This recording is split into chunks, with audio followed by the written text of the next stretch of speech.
आजच्या स्पर्धेसाठी अध्यक्ष म्हणून लाभलेल्या आपल्या महाविद्यालयाच्या प्राचार्या डॉक्टर स्वाती धर्माधिकारी मॅडम यांचं मी शब्दसुमनांनी स्वागत करते. त्याचप्रमाणे आपल्याला परीक्षक म्हणून लाभलेले आपल्याच महाविद्यालयाचे वरिष्ठ प्राध्यापक डॉक्टर दीपक मसराम सर आणि सहाय्यक प्राध्यापिका डॉक्टर शिल्पा पुराणिक मॅडम यांचंही मी शब्दसुमनांनी स्वागत करते. तसंच दिनविशेष समितीचे प्रभारी डॉक्टर हिरालाल मेश्राम सर यांचंही मी स्वागत करते. आपल्या भारत देशाच्या स्वातंत्र्य संग्रामातील एक प्रमुख नेते आणि तत्वज्ञ म्हणजे महात्मा गांधी. गांधीजींचा जन्म 2 ऑक्टोबर 1869 रोजी गुजरात येथील पोरबंदर येथे झाला. करमचंद गांधी हे त्यांचे वडील तर पुतळाबाई गांधी या त्यांच्या आई. धार्मिक वातावरणातील बालपणाचा मोठा प्रभाव महात्मा गांधीजींच्या पुढील आयुष्यावर झालेला दिसून येतो. विशेषतः अहिंसा, सहिष्णुता, इतरांबद्दल करुणा या तत्वांचं बीज त्यांच्या मनात बालपणीच रोवलं गेलं होतं असं आपण म्हणू शकतो. मोहनदास करमचंद गांधी म्हणजेच महात्मा गांधीजींनी असहकार आणि अहिंसेच्या तत्वावर आधारित सत्याग्रहाचा उपयोग प्रथम दक्षिण आफ्रिकेतील भारतीयांच्या हक्कांसाठी केला. 1950 साली दक्षिण आफ्रिकेतून भारतात परतल्यानंतर गांधीजींनी स्थानिक शेतकरी आणि कामगार यांच्या उच्चकर आणि भेदभावाच्या विरोधात लढा द्यायला सुरुवात केली. त्याचबरोबर बिहारचा चंपारण सत्याग्रह, असहकार आंदोलन, करो या मरोचा नारा, भारत छोडो आंदोलन, 5 एप्रिल 1930 रोजी दांडी यात्रेत समुद्र किनाऱ्यावरील मीठ उचलून कायदेभंगाची सुरुवात हेही कार्य विशेष उल्लेखनीय आहेत. आजच्या दिवसाचं आणखीन एक खास वैशिष्ट्य असं की 2 ऑक्टोबर हा दिवस जगभरात आंतरराष्ट्रीय अहिंसा दिवस म्हणून साजरा केला जातो. 15 जून 2007 रोजी युएनच्या जनरल असेंब्लीमध्ये या दिवसाला अहिंसा दिवस म्हणून घोषित केलं गेलं.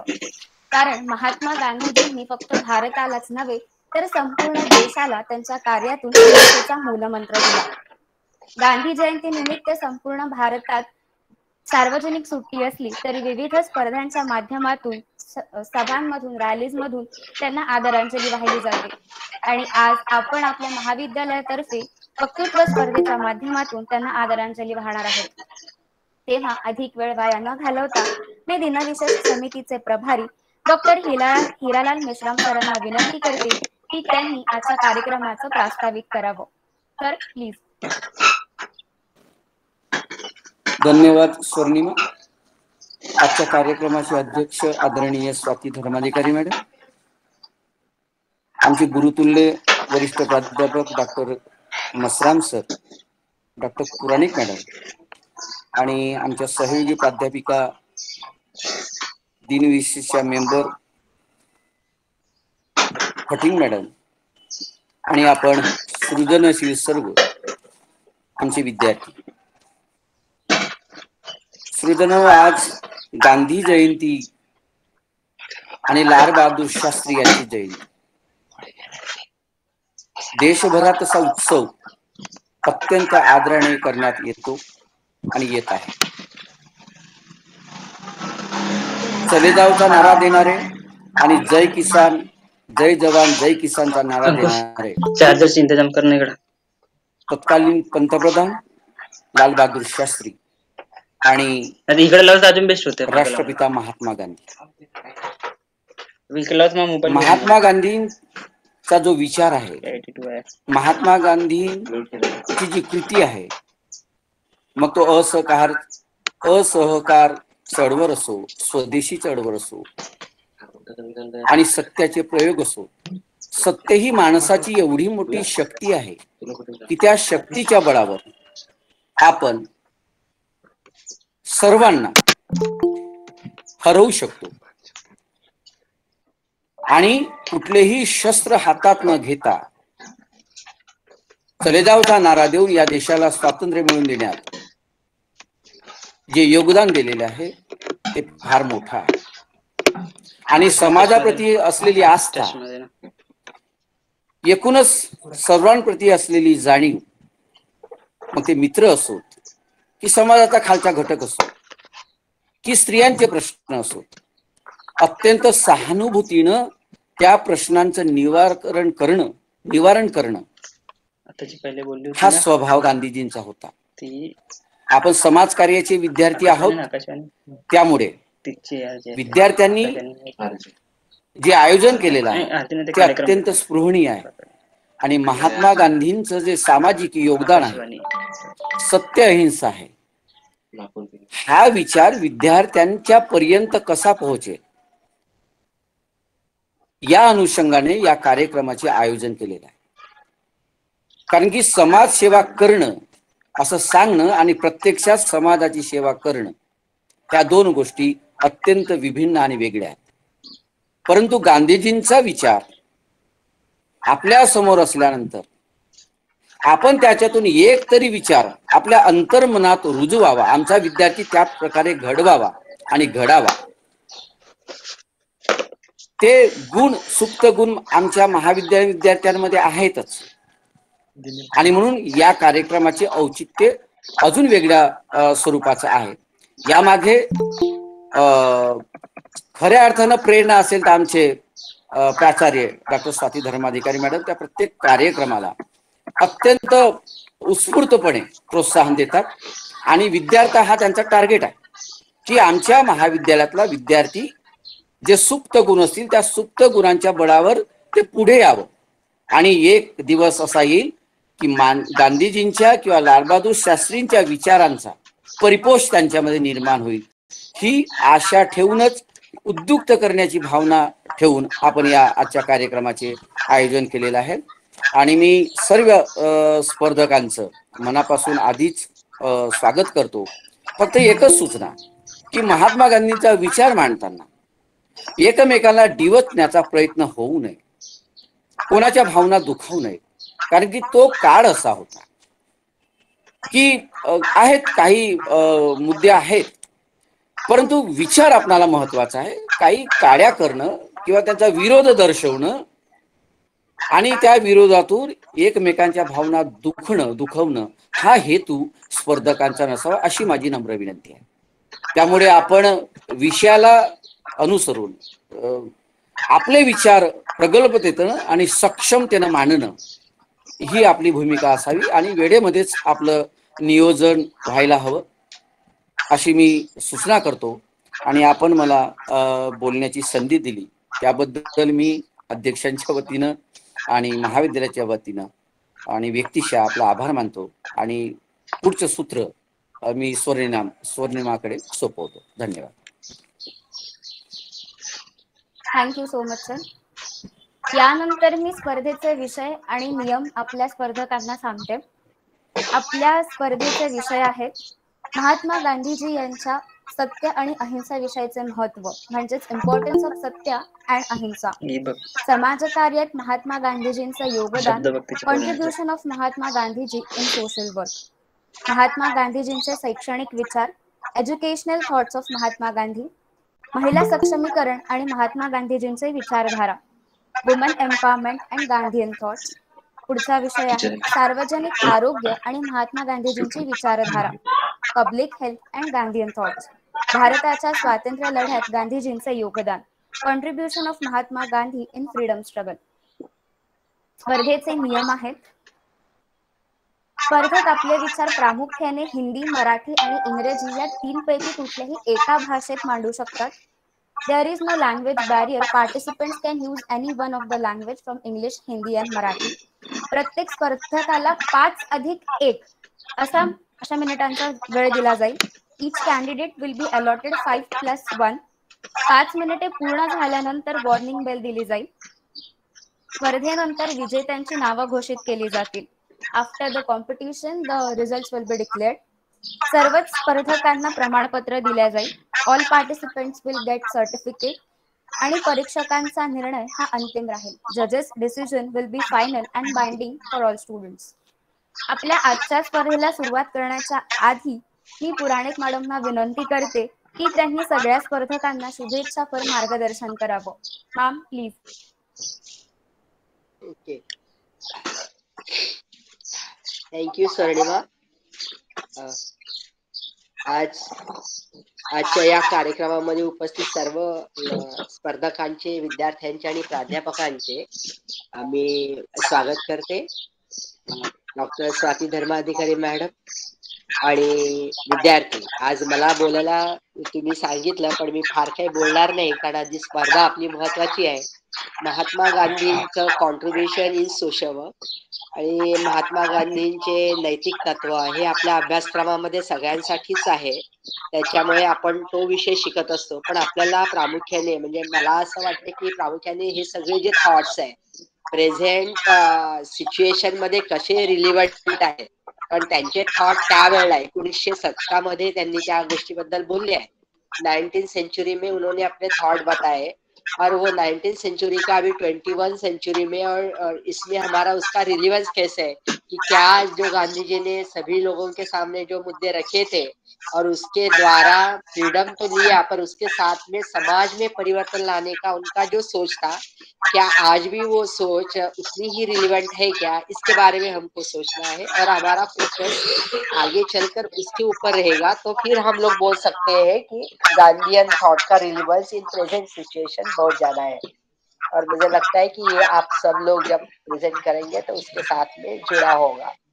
गांधी जी के बारे में जब हम बात करते हैं और लाल बहादुर शास्त्री जी के बारे में, जय जवान जय किसान, यानी दोनों भी महात्मा जो है उन्होंने बहुत ही फोकस में सारा चीज किया है। फ्रीडम फाइटर के तौर पर कैसा होना चाहिए एक आइडियल उन्होंने अपने सामने रखा गांधी जी ने, और दूसरा समाज परिवर्तन के टूल्स क्या है, टूल्स ऑफ बच्चे वो सोशल चेंज क्या हो पूर्ण सकते हैं, खत्म इसके करून द्या बारे ना. में उन्होंने बताया। त्या और भांडे घासायचे. लाल बहादुर शास्त्री जी ने ये बताया कि हमारा इस देश में जब हम काम करेंगे तो किसके लिए काम ज्यादा होना चाहिए और कौन सा ग्रुप हमारे लिए फोकस ग्रुप होना चाहिए। जैसे जय जवान जय किसान उन्होंने कहा, जब तक हमारे किसान सही तरीके से खुशहाल नहीं है, उनके सारे समस्याओं को हम डील नहीं कर सकते, तो यही हो सकता है। ये उन्होंने अपने सारे कार्य से और अपने विचार से सामने लाया है। ये दोनों भी महात्मा हमारे लिए बहुत मार्गदर्शक है, और उनके विचारों को लेते हुए हम समाज कार्यकर्ता कार्य करेंगे तो मुझे लगता है कि समाज में जो परिवर्तन हम चाहते हैं वो होने के लिए हमारे लिए आसान होगा। इतना बोलकर मैं यहाँ पे रुकती हूँ और सभी को बेस्ट विशेष देती हूँ, और ये शुभकामना भी देती हूँ कि हम ये सोच, जिन्होंने पार्टिसिपेट नहीं किया उन्होंने भी इस सोच को लेते हुए आगे बढ़ना है और उस सोच के ऊपर हमको काम करना है। ये तय आज के दिन में हम संकल्प करेंगे। तो ये जो हमारा कार्यक्रम है सही मायने में गांधी जी को और महात्मा गांधी जी को और लाल बहादुर शास्त्री जी को हम लोग सही तरीके से याद कर रहे हैं, और उनको हम लोग श्रद्धांजलि दे रहे हैं, ये इससे निकलेगा। तो मैं ऑल द बेस्ट सब पार्टिसिपेंट को, और यहाँ पे रखती हूँ over to Swarnima. Yes, thank you so much ma'am. सगळ्या स्पर्धकांना ऑल द बेस्ट। आणि आपण फायनली आता आपल्या स्पर्धेला सुरुवात करतोय, तर मी BSW चे विद्यार्थिनी खुशी नंदवंशी तिला आमंत्रित करते। खुशी। Swarnima, yes ma'am. 5 मिनिट झाल्यानंतर मी इकडनं बेल वाजवते हा। Yes ma'am, yes ma'am. म्हणजे ते तुला पण मॅनेज करायला बरं होईल। हो हो, मी पण टायमर लावतेच आहे। Okay okay okay. Khushi, Am I audible? Yes yes you are. I don't know, बार-बार ना एक प्रॉब्लम आ रही है। मैं just minute actually ma'am, camera is going of again and again. Just 1 minute. Yes, now I'm ready. Okay. Now I'm visible as well as audible, right? Yes yes. सबसे पहले मैं आप सबको शुभ प्रभात बोलना चाहती हूँ। मेरा विषय है महात्मा गांधी जी और उनके महिला सशक्तिकरण पर विचार। आज सबसे पहले हमारे राष्ट्रपिता महात्मा गांधी जी की जयंती पर मैं उन्हें सादर नमन करना चाहती हूँ। महात्मा गांधी जी केवल हमारे देश के राष्ट्रपिता ही नहीं, बल्कि एक विचारधारा थे, जिस विचारधारा को मानने वाले लोग आज भी पूरे विश्व में मौजूद हैं। महात्मा गांधी जी की विचारधारा के एक भाग को मैं आप आप सबके सामने प्रस्तुत करना चाहती हूँ, जिस भाग में उन्होंने महिला सशक्तिकरण की बात की थी। बापू नारियों को अबला कहने के सख्त खिलाफ थे। बापू कहा करते थे कि नारियों को अबला कहना उनकी आंतरिक शक्तियों को नकारने जैसा है। जिस प्रकार से बापू ने हमेशा महिलाओं को प्रोत्साहित किया है, आज जो भी हम महिला अधिकारियों का काम का वातावरण देखते हैं, उस काम की नींव बापू ने बरसों पहले रख दी थी।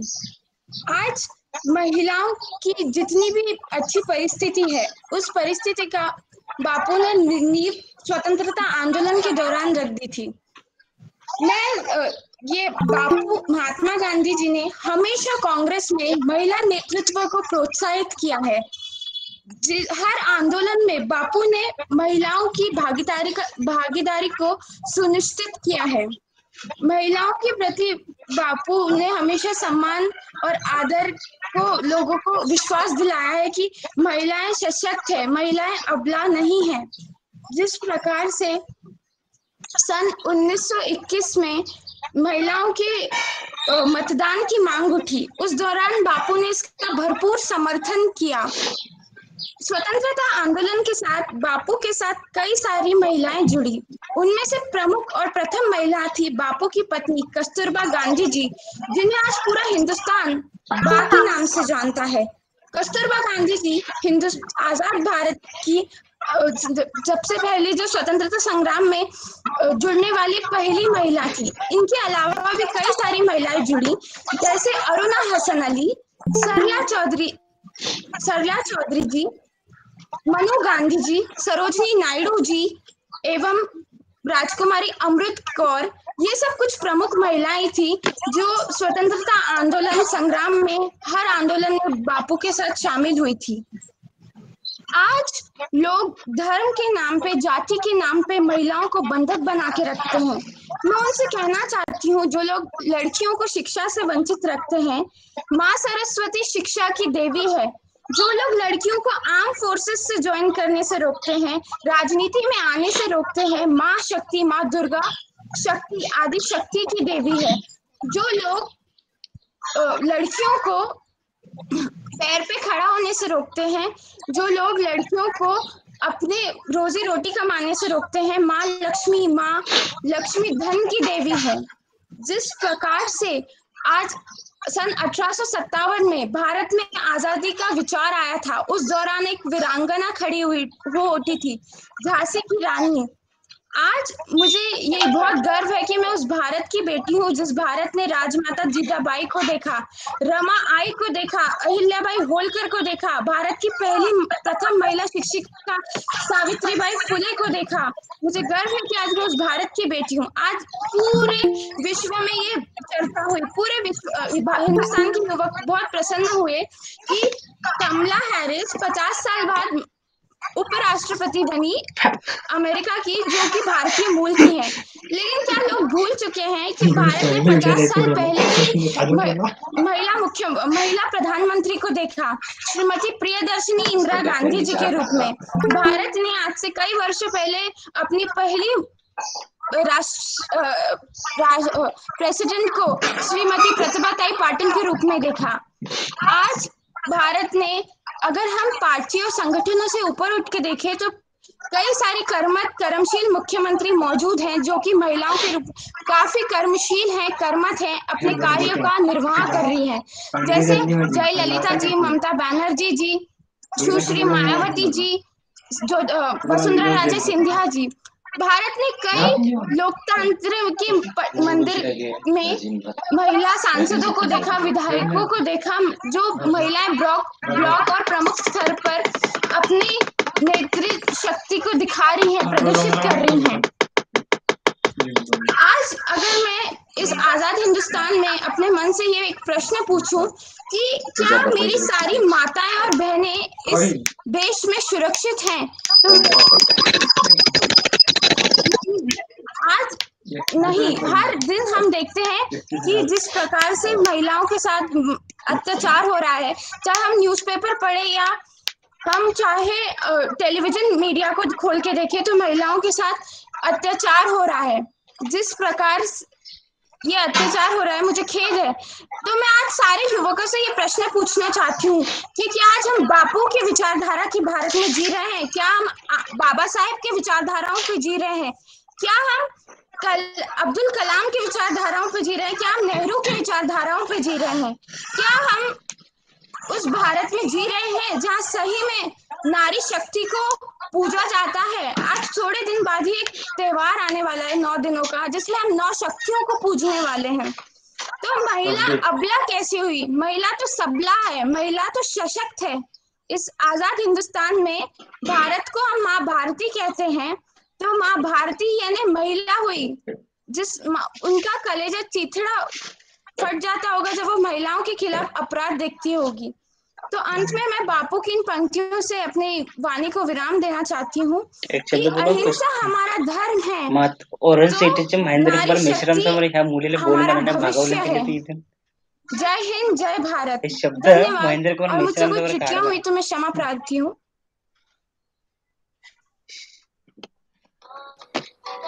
थैंक यू सो मच खुशी, आपने बहुत अच्छे तरीके से आपके विचार मांगे हैं।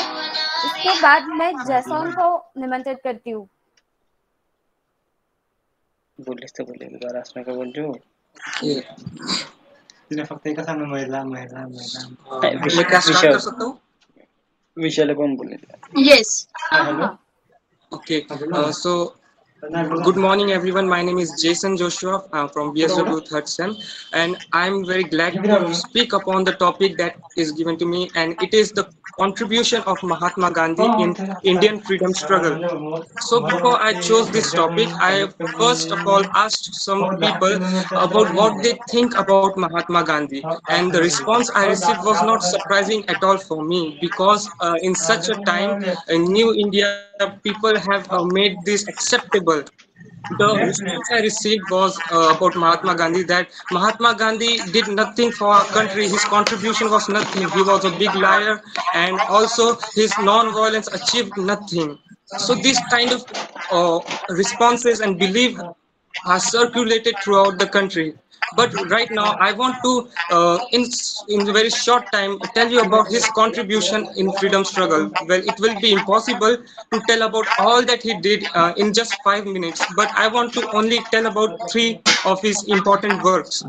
So first of all, his method of working in politics was very simple. First, satyagraha. Second, he did non-violence and large-scale movement, and Swadeshi, and many more, like most importantly, conservative, constructive programs. This was very important. So in 1919, first, when Mahatma Gandhi was satyagrahing against the Rowlatt Act, and suddenly his satyagraha was turned violent, resulting in Jallianwala Bagh massacre. So that tragedy moved Mahatma Gandhi so much that he decided that with the help of Indian National Congress, he must launch a nationwide big movement, that is non-corporative movement. So they decided, because Mahatma Gandhi believed that if Britishers were in India just because of the cooperation they received from the Indians, so he launched a nationwide movement calling people to do not to cooperate with the Britishers. And so a large movement went on for 2 years, where people rejected their official places, jobs, and they rejected the British school, British goods, and they gave back their honors, and many more things happened in that non-cooperative movement. But in all this, it was non-violent. Mahatma Gandhi believed in non-violence, and during all this time, he focused more on the constructive programs, and that were removing of untouchability, Hindu-Muslim unity, and Swadeshi movement, and all this was his focus. But tragedy that in that movement, protesters, non-cooperative protesters, suddenly went violent because of open firing, and they burned a police station along with the 23 policemen. and that lead to the end of the non-cooperative movement, because Mahatma Gandhi was arrested, and people were not really ready for non-violent protest. So this was his first move, I mean large scale movement, not the first but the large scale movement, where he united people. Hindu Muslim were united, peasants, workers and urban people, everyone was united against the British. And there was a new form of politics in that was non-violent, and this was his first large nationwide movement. After that, when he was received bail from the jail, so the next movement that he launched was the Salt March. This was in 1930. The first one we saw, non-cooperation movement, it was like a level one satyagraha. But the Salt March, the civil disobedience, was like second level of his satyagraha, where he walked almost 200 miles to Dandi, and encourage people to break the salt law and make their own salt, and do not pay land revenue and taxes. And this was a big movement, and it encouraged a lot of people. So even this movement was stopped. Okay, so even this movement was stopped because of the brutality shown by Britishers, and after that many things happened, and the last and the final blow that Mahatma Gandhi gave was in 1942, the Quit India movement. It was like the stage 3 of Mahatma Gandhi's satyagraha. It was the final. He said, "Do or die. We want freedom, or we shall accept death." It was his last movement. And it was the most brutal. That movement received such a repression from the British that has never been seen since the 1857 revolt. Nearly tenth of thousands of people were killed, and many were imprisoned. So his contribution was really very much more than we can ever understand. And we right now, in such a time, we people have all forgotten his contribution. Many people today mock him for his non-violence. They say his non-violence does not accomplish anything. But I personally believe that Mahatma Gandhi was a person who learns from history. As there is a wise saying that those who does not learn from history will repeat it.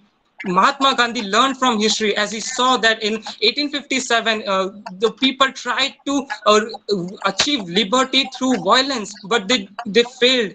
And as he in his early life, as he studied in London at age of 22, he might have learned about the history of Europe in French Revolution, how the same condition was in France, and the peasant were oppressed, and people had that thought of liberty, freedom of expression, freedom of equality.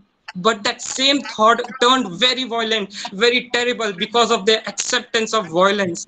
So okay, I would end this here with Mahatma Gandhi's own quote that he said about his passive resistance. Mahatma Gandhi said that people say about passive resistance, about non-violence, that it is the weapon of the weak, but its power can only be used by the strong people. So this was the thought of Mahatma Gandhi. Thank you very much.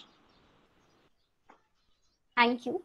यानंतर मी BSWच्या पुढच्या स्पर्धकेला आमंत्रित करते, Kashika Kapse. Kashika. Yes, मेरा नाम कशिका कापसे है. मैं BSW 3rd semester में हूँ. मेरा टॉपिक है आज़ादी की लड़ाई में महात्मा गांधी जी का योगदान. तो मैं शुरू कर रही हूँ. भारतीय स्वतंत्रता संग्राम में महात्मा गांधी जी की भूमिका सबसे महत्वपूर्ण थी. उन्होंने सत्य और अहिंसा के पथ पर चलकर देश को आज़ादी दिलाई और अंग्रेजों को भारत से बाहर निकालने के लिए समूचे देश को एक किया. भारत को आज़ादी दिलाने में सबसे महत्वपूर्ण व्यक्ति महात्मा गांधी जी थे. 250 वर्षों से अधिक ब्रिटिश राज के अधीन भारत को भारत के लिए गोपाल कृष्ण गोखले के अनुरोध पर 1915 में महात्मा गांधी जी दक्षिणी अफ्रीका से भारत लौटे। भारतीय स्वतंत्रता आंदोलन में गांधी जी के योगदान को शब्दों में बयां करना आसान नहीं है। उन्होंने अन्य स्वतंत्रता सेनानियों के साथ मिलकर भारत को अंग्रेजों से छुड़ाने में बहुत योगदान दिया। उनकी नीतियां और एजेंडे अहिंसक थे और उनके शब्द लाखों लोगों के लिए प्रेरणा स्रोत थे। महात्मा गांधी जी के स्वतंत्रता आंदोलनों में योगदान के कुछ आंदोलन मैं यहाँ आपको बताना चाहती हूँ। बिहार में चंपारण आंदोलन। भारतीय स्वतंत्रता राजनीति में गांधी जी की पहली सक्रिय भूमिका थी। चंपारण के किसानों को इंडिगो की कृषि करने के लिए मजबूर किया जा रहा था और इसका विरोध करने पर उन्हें प्रताड़ित किया जा रहा था। किसानों ने गांधी जी की मदद मांगी और उन्होंने मदद की। एक अहिंसक विरोध के माध्यम से गांधी जी ने अंग्रेजों से रियायतें जीतने में कामयाबी हासिल की। असहयोग आंदोलन। असहयोग। गांधी जी ने महसूस किया कि भारतीयों से मिली सहयोग के कारण ही अंग्रेज भारत में आ सके। इसे ध्यान में रखते हुए उन्होंने असहयोग आंदोलन का आह्वान किया। कांग्रेस के समर्थन और उनके अदम्य भावनाओं के साथ उन्होंने लोगों को आश्वस्त किया कि शांतिपूर्ण असहयोग स्वतंत्रता की कुंजी है। जलियांवाला बाग नरसंहार के अशुभ दिन से असहयोग आंदोलन को गति प्रदान की गई। गांधी जी ने स्वराज या स्वशासन के लक्ष्य को निर्धारित करते हुए तब से भारतीय स्वतंत्रता आंदोलन का आदर्श बन गया। फिर दांडी मार्च। इसे नमक सत्याग्रह या नमक मार्च के नाम से भी जाना जाता है। गांधी जी की नमक यात्रा को स्वतंत्रता संग्राम के इतिहास में एक महत्वपूर्ण घटना के रूप में माना जाता है। 1928 में कलकत्ता कांग्रेस में गांधी जी ने घोषणा की थी कि अंग्रेजों को भारत को प्रभुत्व का दर्जा देना चाहिए या देश को आजादी के लिए क्रांति में बदल देना चाहिए। अंग्रेजों ने तब इस बात पर ध्यान नहीं दिया। परिणाम स्वरूप 31 दिसंबर 1929 में लाहौर में भारतीय ध्वज को फहराया गया और अगले 26 जनवरी को भारतीय स्वतंत्रता दिवस के रूप में मनाया गया। फिर गांधी जी ने मार्च 1930 में नमक कर के खिलाफ सत्याग्रह अभियान शुरू कर दिया। उन्होंने नमक बनाने के लिए गुजरात में अहमदाबाद से दांडी तक 388 किलोमीटर की दूरी तय की। हजारों लोगों ने उनका साथ दिया और इसमें शामिल हुए। इसे इतिहास की सबसे बड़ी मार्च के रूप में जाना जाता है। सबसे अंतिम, द्वितीय विश्व युद्ध के दौरान गांधी जी ने ब्रिटिश साम्राज्य को सुनिश्चित ढंग से प्रहार करने की ठानी, जिससे भारत से अंग्रेजों को बाहर निकालना सुरक्षित बन जाए। यह तब हुआ जब अंग्रेजों ने भारतीयों को युद्ध में भर्ती करना शुरू कर दिया।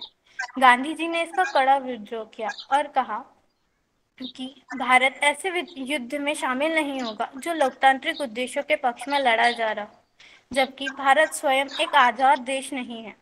इस तर्क ने उपनिवेशवादियों को दो मुंह वाली छवि को उजागर किया और आधे शतक के भीतर इस अंग्रेज देश को छोड़कर बाहर चले गए। गांधी जी के इस सहयोग और इन सारी बातों को कभी भूला नहीं जा सकता। गांधी जी ने हमारे देश के लिए जो कुछ भी किया वो बहुत है। इन्हीं शब्दों के साथ मैं अपनी वाणी को विराम देना चाहूंगी। धन्यवाद।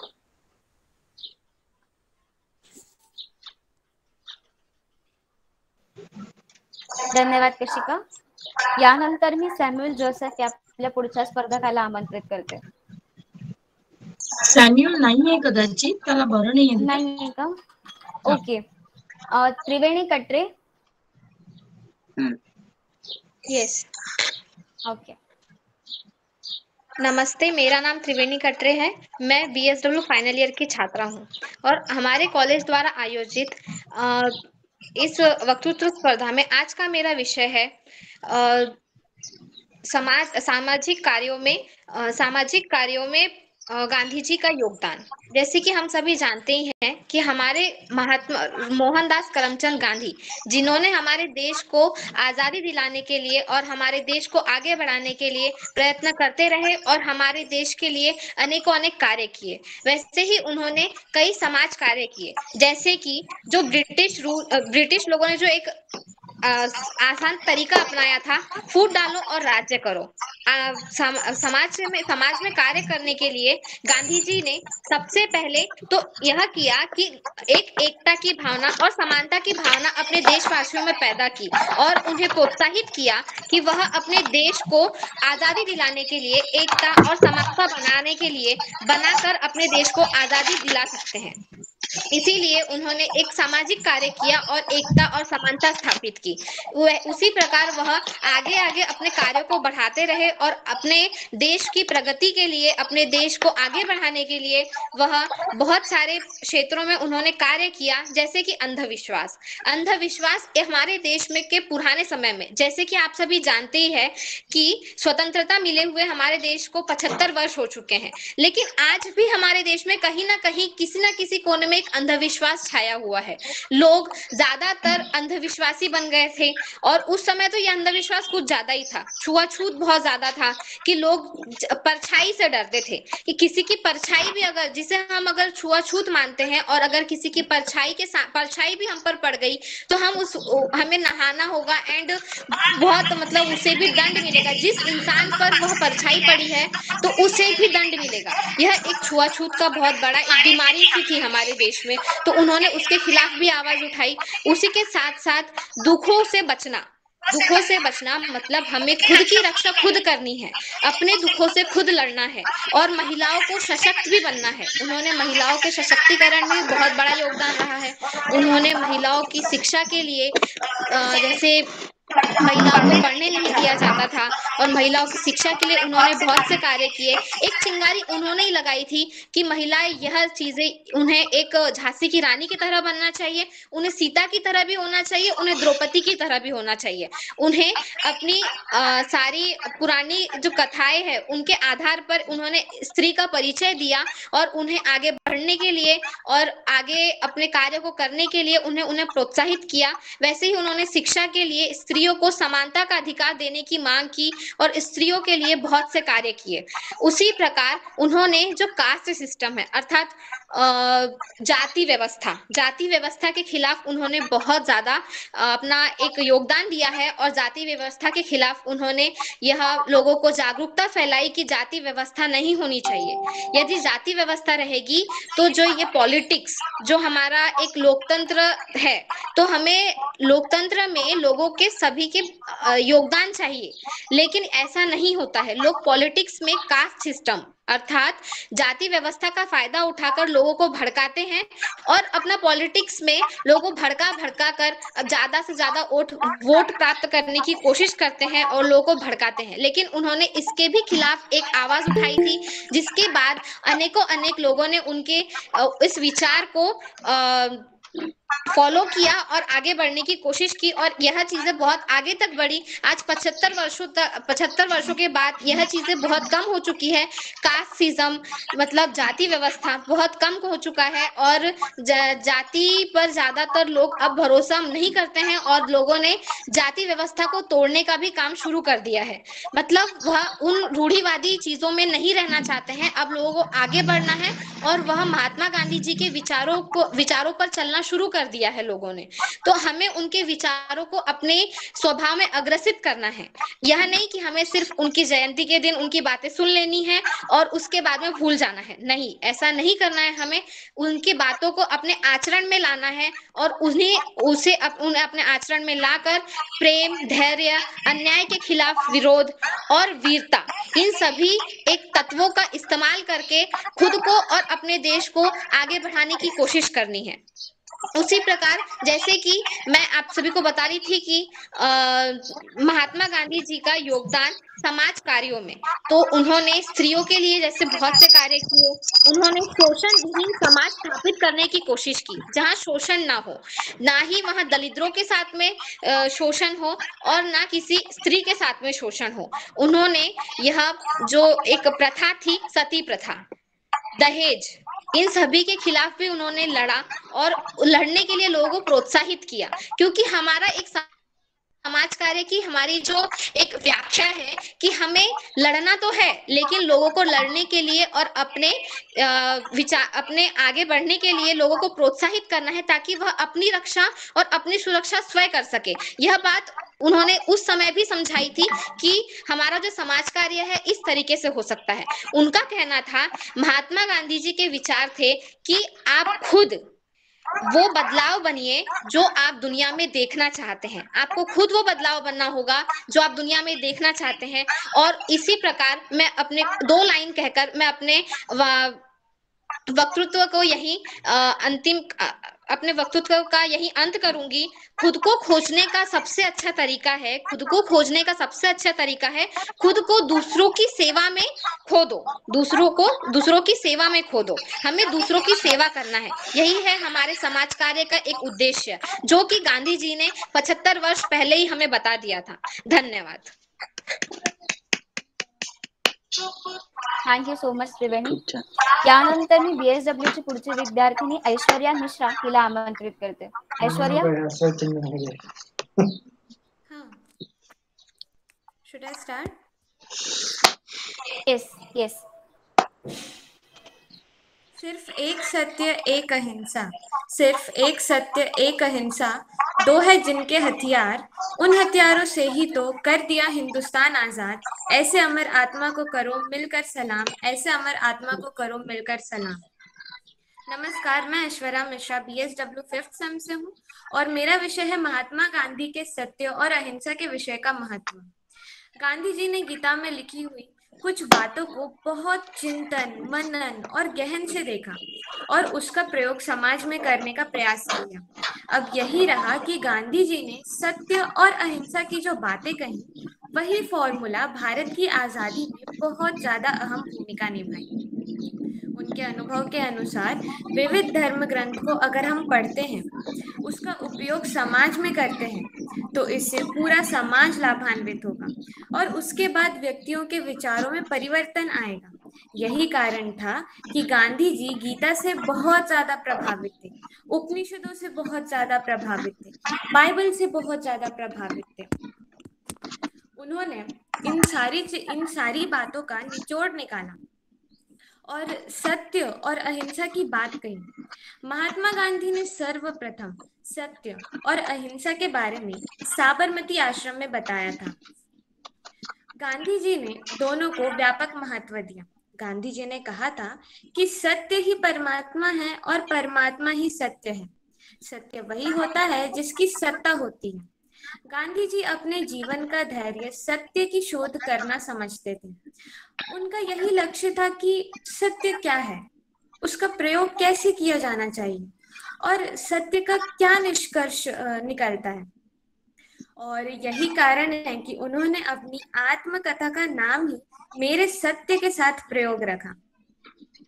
सत्य क्या है, इस प्रश्न का उत्तर निकालना उनके लिए भी बहुत कठिन था, परंतु उन्होंने इसका समाधान निकाल लिया। तुम्हारी अंतरात्मा जो कहती है वही सत्य है, यह उनका कथन था।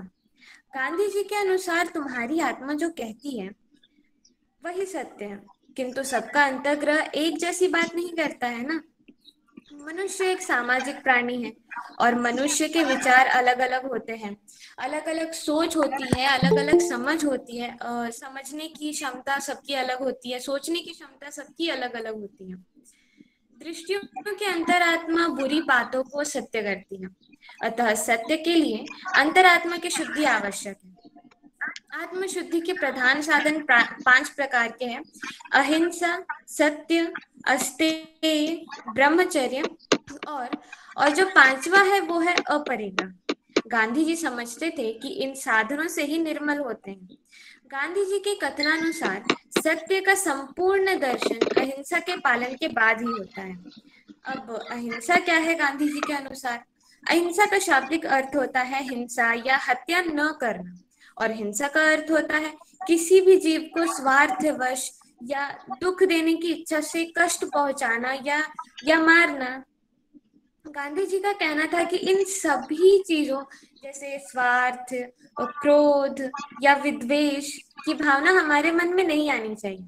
हमें तो प्रेम की भावना रखनी चाहिए, वो भी केवल अपने परिजनों और अपने दोस्तों के लिए ही नहीं, बल्कि हमें तो अपने दुश्मनों के प्रति भी प्रेम और मैत्री का भावना रखना चाहिए।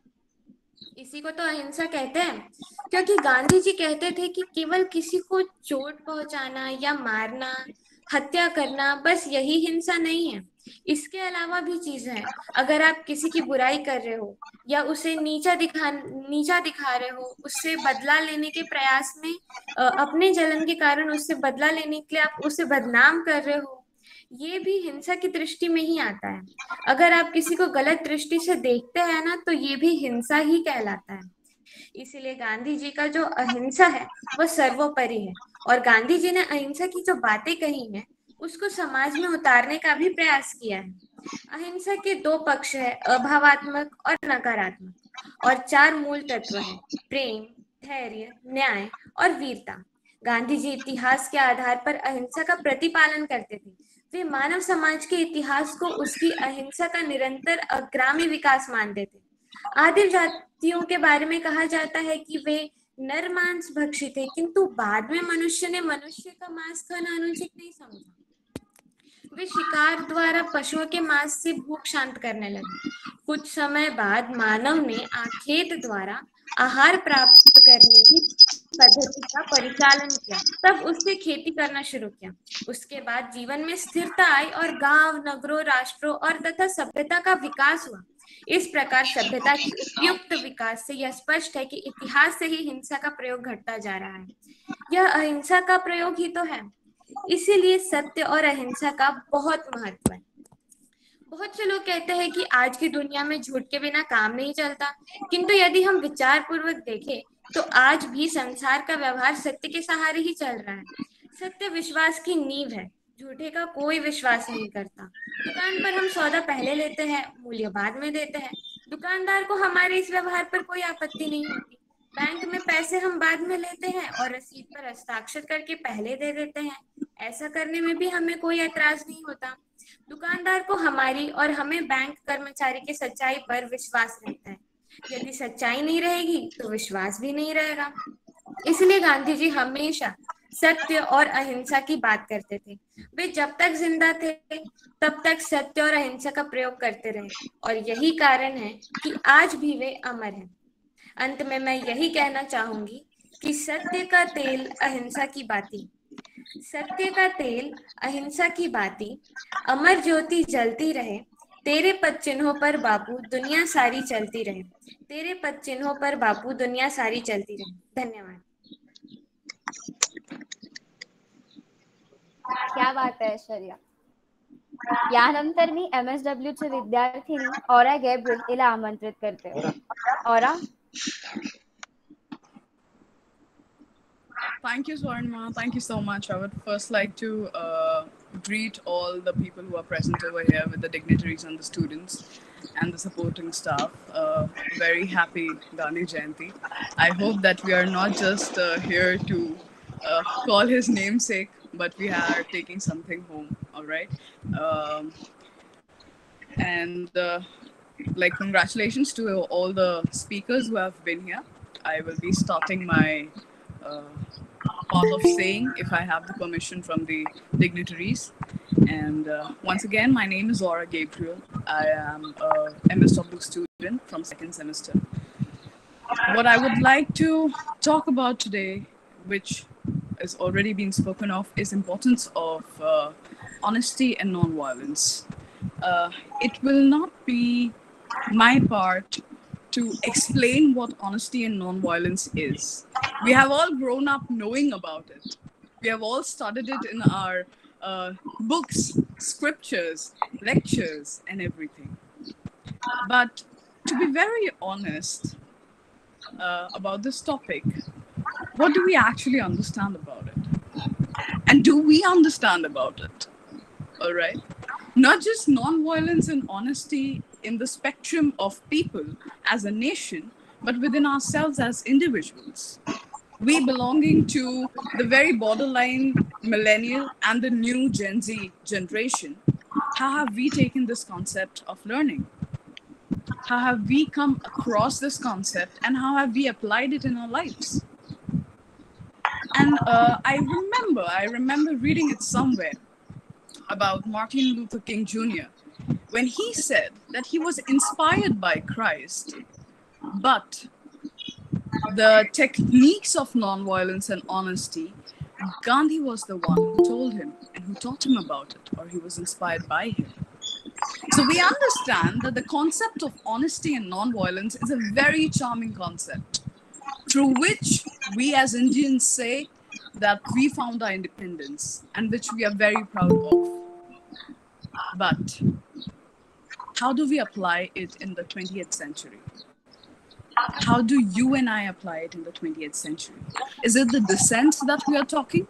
Is it the dissent that the society needs at the moment? Because this was the very dissent that took place 70 years ago. 7 decades ago, this was the same kind of dissent that took place with a different societal setting.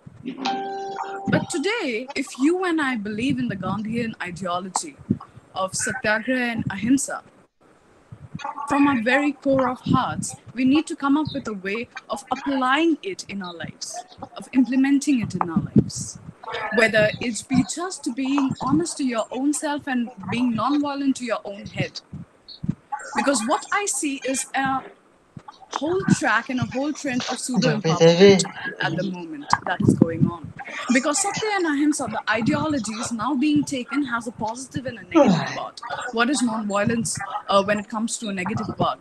Do you just stand by and not do anything if you see something wrong? That is non-violence. You're not being violent about it. But here comes the part of implementing that ideology in your life. You need not implement it in a way of physical or mindful hurt of non-violence, but out of the sheer aspect of love and out of the sheer aspect of service that Gandhi taught about all his life. He was a man of simplicity. Okay, he was a man who believed in a better tomorrow. But do we believe in a better today?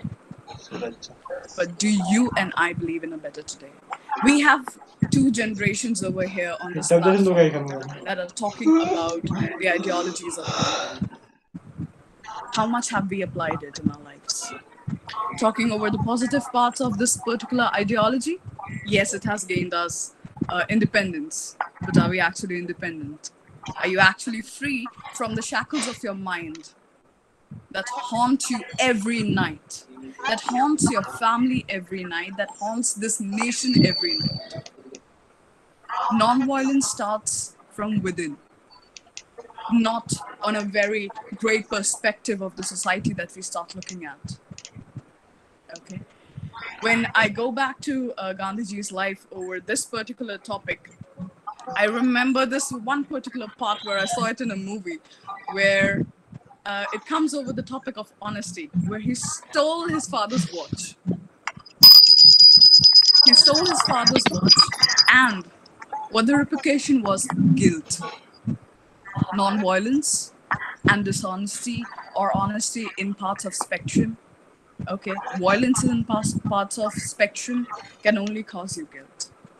As said, that non-violence is the weapon of the people who have courage in them.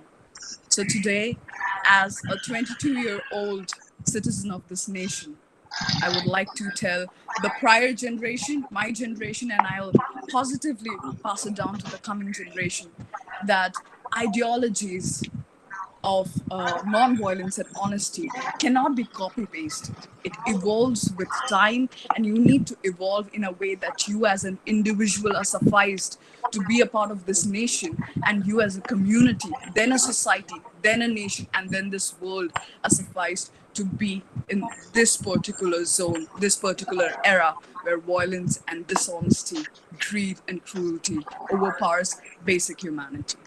I wouldn't take much time. I would like to thank all my dignitaries who have given me the stage, and I guess that was my ringing bell.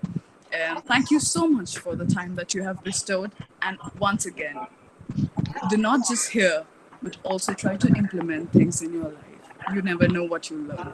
Thank you. Thank you. Thank you ओरा. यानंतर मी सूरज धागावकरला आमंत्रित करते. सूरज. बघ आता सुरत फाडतंय. Yes, आवाज येतोय माझा? हो येतोय.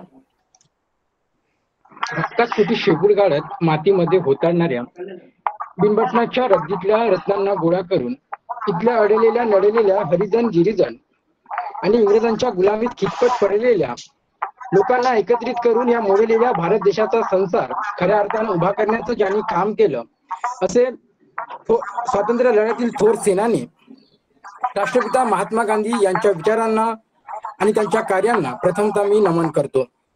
मी सूरज पी दहागावकर MSW सेकंड सेमचा विद्यार्थी आजच्या वक्तृत्व स्पर्धेमध्ये विषय मांडतो आहे महात्मा गांधी यांच्या सत्य आणि अहिंसेचे महत्व. तर झालं काय, शनिवारच्या व्यायामाच्या तासाला तू गैरहजर का राहिलास असा एक मुख्याध्यापक हजेरीपटावर नजर टाकत असताना एका विद्यार्थ्याला विचारत होते. त्यावर तो विद्यार्थी म्हणतो की मी माझ्या आजारी वडिलाची होतो, माझ्याजवळ घड्याळ नव्हते आणि आकाश ढगांनी भरलेले होते, त्यामुळे मला वेळ समजली नाही. मी शाळेत आलो तेव्हा सारी मुले निघून गेली होती. यावर ते मुख्याध्यापक रागाने म्हणाले, तू खोटे बोलतोस. 1883 सालातली ही घटना राजकोटच्या अल्फ्रेड हायस्कूल मधली होती. मुख्याध्यापकाचे नाव होते दोराबजी एडलजी जिमी आणि तो विद्यार्थी होता मोहनदास करमचंद गांधी. मुख्याध्यापकांनी आपल्यावर खोटे बोलण्याचा आरोप केला हे त्याला मुळीच मान्य झाले नाही आणि तो ओक्साबोक्षी रडला. आपण खरेच बोलल्याने त्याला माहित होते, पण ते मुख्याध्यापकांना कसे पटवायचे त्याला कळले नाही. या प्रसंगावर पुन्हा पुन्हा विचार करताना सत्यवादी माणूस हा काळजीपूर्वक वर्तन करणारा असला पाहिजे असा निष्कर्ष त्यांनी काढला. आयुष्यात आपण कधीही मनापासून सांगितलेल्या सत्यावर खोटेपणाचा आरोप होता कामा नये असा त्यांनी निर्धार केला. पुढे महात्मा झालेल्या मोहनदास करमचंद गांधी यांचा सत्याचा हा निर्धार लहानपणापासूनच झाला आणि तो त्यांनी आयुष्यभराच्या अखेरपर्यंत कायम ठेवला. सत्य, अहिंसा, सर्वधर्म सहिष्णुता आणि सत्याग्रह हे गांधी विचाराचे मूलाधार त्यांच्या स्वतःच्या आयुष्यातील प्रत्यक्ष अनुभव व उदाहरणावरून साकार झाले होते. गांधीजींच्या मते अहिंसा हा मनुष्याचा स्थायी भाव आहे. जे देश आणि समाज अहिंसेच्या मार्गाचा अवलंब करतात त्यांनी आत्मसन्मान सोडून बाकी सगळ्याचा त्याग करायला आत्मसन्मान सोडून बाकी सगळ्यांचा त्यांनी त्याग करायला हवं. त्यामुळे अहिंसा ही कुठल्या भित्र्या माणसाची नाही तर उलट धाडसी माणसाचे लक्षण आहे असे गांधीजी म्हणतात. शिवाय गांधीजीची अहिंसेची शिकवण सर्वांनाच पाळणे शक्य असते. त्यासाठी खूप मोठी शरीरयष्टी, हत्यारे, साधन सामग्री याची कशाचीच आवश्यकता नाही. त्यामुळे गांधीजींची ही अहिंसात्मक चळवळ भारतातील सामान्य जनतेत प्रचंड लोकप्रिय झाली होती. त्याचबरोबर गांधीजींनी सत्याला पण खूप महत्व दिले. ते म्हणतात की इतर सर्व गोष्टीपेक्षा माझे प्रेम अहिंसेच्या तत्वावर आहे. जर अहिंसेच्या तत्व इतकेच कशावर माझे प्रेम असेल तर ते आहे सत्यावर. गांधीजी अहिंसा आणि सत्यामध्ये फरक बघत नसत, तर अहिंसा हे साधन आहे आणि सत्य हे साध्य आहे. त्यामुळे जर आपण साधनाची काळजी घेतली तर आपण साध्यापर्यंत पोहोचणारच, यात काही शंका नाही असे गांधीजींचे मत होते. गांधीजींच्या मते अहिंसा हा मनुष्याचा स्थायी भाव असल्याने त्याने प्रश्न सुटतात व हिंसेने प्रश्न अधिक बिकट राहतात.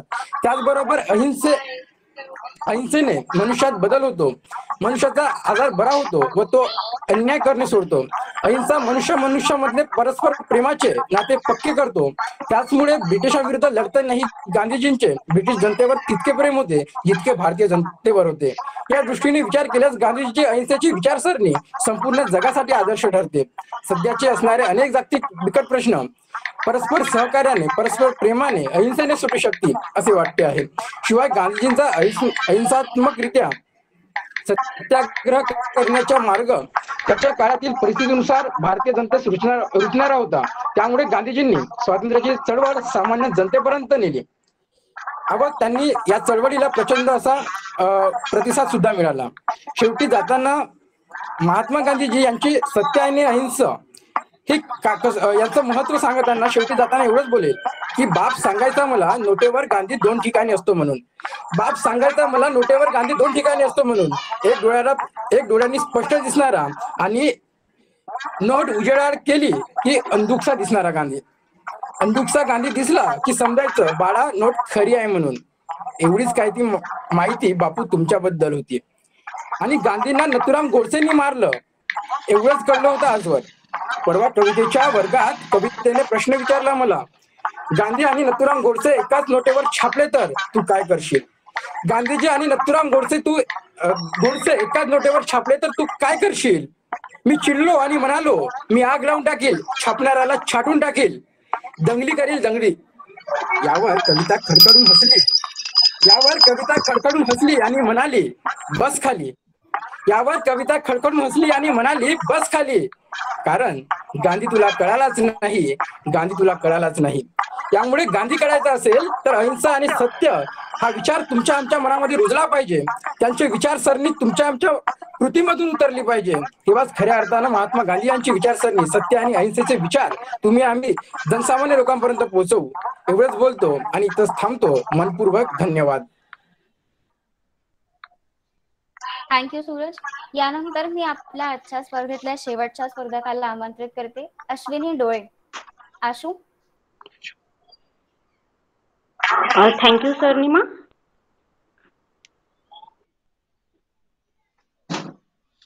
तू सुरू करू शकते. येस. नमस्कार, मी अश्विनी मनोहर डोळे. आपल्या महात्मा निमित्ताने आज लाईन व्यासपीठावर उपस्थित करणं गांधी जयंती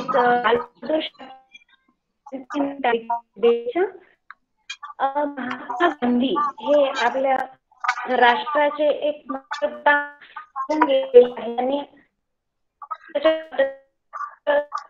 होण्यासाठी अहिंसात्मक मार्गाने संपूर्ण भारताला स्वातंत्र्य मिळवून दिले आणि संपूर्ण जगाला प्रेरित केले. व यातूनच प्रेरित होऊन संयुक्त राष्ट्रसंघाने 2 ऑक्टोबर हा दिवस आंतरराष्ट्रीय अहिंसा दिन म्हणून घोषित केला व तेव्हापासून आपण 2 ऑक्टोबर हा दिवस आंतरराष्ट्रीय अहिंसा दिन म्हणून पाळतो. दे दी हमें आजादी बिना खडक बिना ढाल, साबरमती के संत तूने कर दिया कमाल. या 2 ओळीतूनच आपल्याला महात्मा गांधी यांचे कार्य आपल्याला दिसून येते.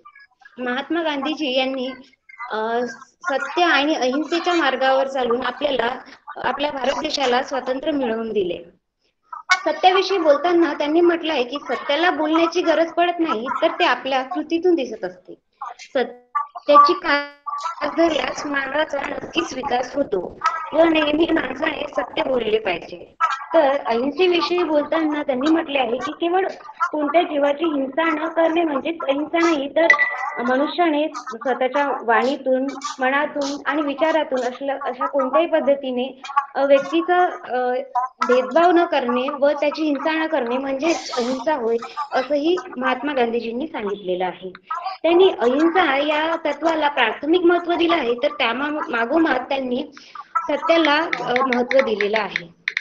तसेच आपण बघतो आहे की सत्य आणि अहिंसा याविषयी आपल्याला बरीच परिपूर्ण माहिती नसते. महात्मा गांधीजींनी अहिंसा परमो धर्म, धर्म हिंसा तथैवच हा मूलमंत्र भगवद्गीता यामधून घेतलेला आहे. आपल्याला अहिंसा परमो धर्म एवढं तर माहिती आहे, पण धर्म हिंसा तथैवच याचा अर्थ आपल्याला अजूनही माहिती नाही आणि याविषयी आपल्याला परिपूर्ण माहिती. अहिंसा परमो धर्म म्हणजे अहिंसा हा परमधर्म आहे, परंतु धर्माला म्हणजे सत्याला वाचवण्यासाठी केलेली हिंसा ही श्रेष्ठ असते. हा धर्म हिंसा तथैवच याचा अर्थ आहे. आज आपण आजूबाजूला बघतो आहे की बलात्कारासारख्या तसेच अशी वाईट कृत्य आपल्याला घडताना दिसत आहे आणि आपण कोणीतरी समोर पुढाकार घेऊन बोलेल या अर्थाने आपण स्वतःहून त्यामध्ये सामोर जात नाहीये आणि काही करत नाही, तर ते करणं गरजेचं आहे. आणि स्वतःहून सत्याला वाचवण्यासाठी आपण सुद्धा काही श्रेष्ठ काम करणे गरजेचं आहे, तरच अहिंसा परमो धर्म हा खऱ्या अर्थाने पाळला जाईल असं मला वाटतं. तसेच आपल्या संविधानाने सुद्धा आपल्याला सेल्फ डिफेन्स ऍक्ट अंतर्गत स्वतःला वाचवण्यासाठी केलेल्या कृत्याला हिंसा मानलं जात नाही असं आपल्याला सांगितलेलं आहे. तर आपण अहिंसा परमो धर्म तसेच धर्म हिंसा तथाविच्च या परिपूर्ण मंत्राचं पालन केलेलं पाहिजे करणं गरजेचं आहे असं आजच्या स्थितीमध्ये मला दिसून येते. गांधीजींच्या विचार आणि सत्य आणि अहिंसा या धर्माचं पालन करणं गरजेचं आहे. आणि आजच्या या महात्मा गांधी जयंती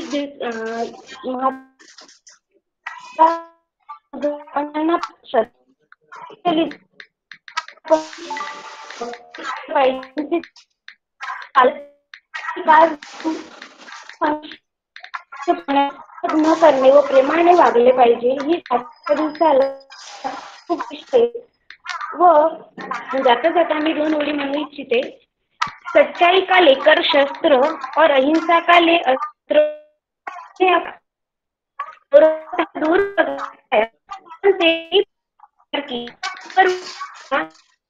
गांधी का समान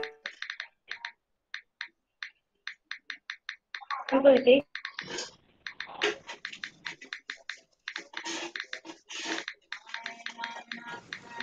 आशु संपलं का तुझं? हो मॅडम. अच्छा अच्छा ओके ठीक आहे. हो मॅडम. यासोबतच आपल्या सगळ्या स्पर्धकांचे त्यांची मते मांडून झाली आहेत. मी परीक्षकांना विनंती करते की त्यांनी एकमेकांसोबत चर्चा करून निर्णय जाहीर करावा. तोपर्यंत इथे उपस्थित असलेल्या कोणाला काही बोलायचं असेल तर प्लॅटफॉर्म ओपन आहे, तुम्ही बोलू शकता.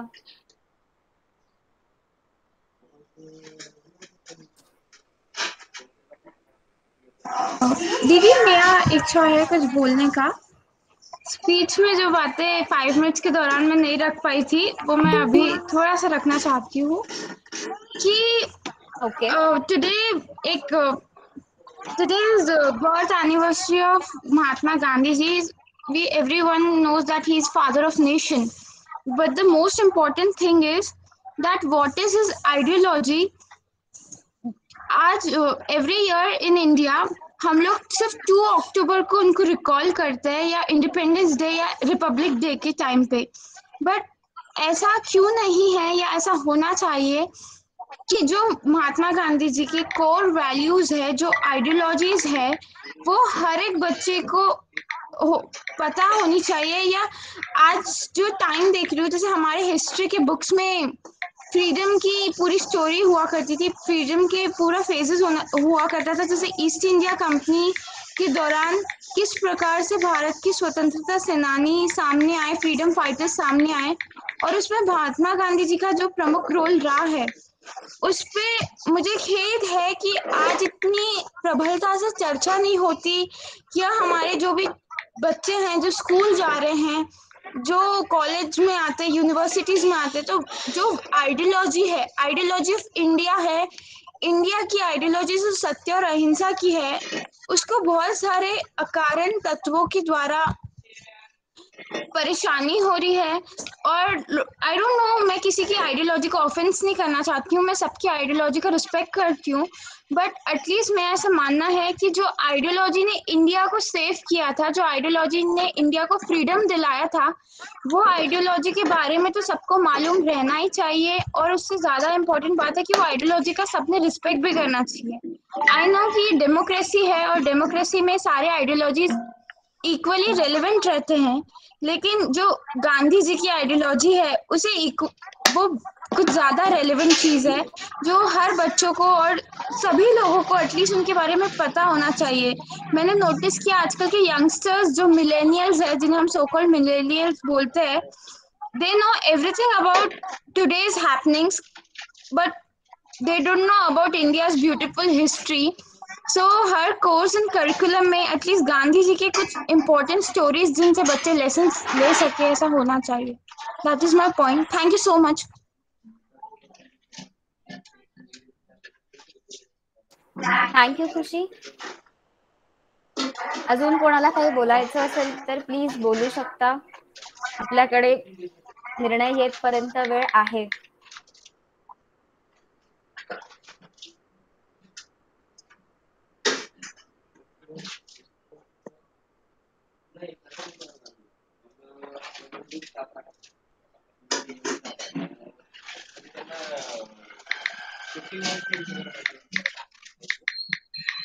आपले दोन्ही परीक्षक सध्या लेफ्ट झाले आहे. कदाचित ते एकमेकांसोबत चर्चा करत असतील आहे. दोनों भी हमारे जजेस जो है वो जस्ट नाउ वो Yes. लेफ्ट हुए हैं. एक दूसरे के साथ डिस्कशन करने के बाद रिजल्ट हमारे सामने आएगा. We will just announce the name of the winners, क्योंकि ऑनलाइन मोड में हम उनको कोई प्राइजेस नहीं दे पाएंगे. बट जब कभी कॉलेज में कोई प्रोग्राम होगा इसके बाद, जैसे नए स्टूडेंट आते हैं तो फ्रेशर डे वगैरह अगर होता है, जैसे हमारे प्रिंसिपल मैम ने स्टार्टिंग में जो बोला था, तो अगर ऐसा कोई भी फर्स्ट प्रोग्राम जो होगा उस प्रोग्राम में हम स्टूडेंट्स को उनके जो प्राइजेस है वो हम उनको दे देंगे. तो आज हम लोग जस्ट उनका जो नाम है वो हम नाम उनका अनाउंस करेंगे. एंड सर का मार्गदर्शन जो रहेगा आज के इस वक्तृत्व स्पर्धा के लिए वो हम सुनेंगे. तो ऐसा हमारा आगे का शेड्यूल रहेगा, एक 5-10 मिनट का आगे. तो जब तक हमारे जजेस ज्वाइन होते हैं तब तक अगर किसी को कुछ बोलना है, अपने विचार व्यक्त करने हैं गांधी जी के बारे में या फिर लाल बहादुर शास्त्री जी के बारे में, तो आप लोग अपने विचार यहाँ रख सकते हैं.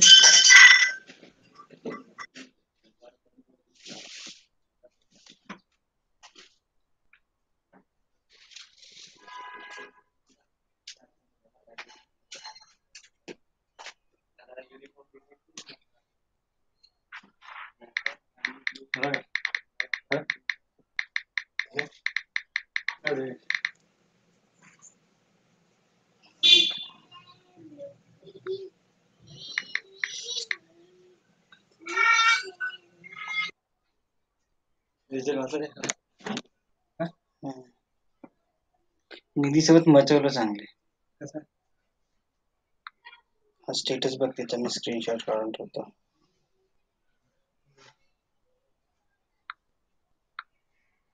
या स्टेटस वर तिला मचवलं चांगलं. Status watch. दिनेश तुम्ही चेक करत राहशील. मस्तान सर आणि पुराणिक मॅडम जर जॉईन झाल्या परत, तर मग आपण मस्तान सरांना इन्व्हाइट करू शकू. मसरम सर जॉईन झालेत मॅडम. Okay okay okay. हा Swarnima. Yes ma'am, yes ma'am.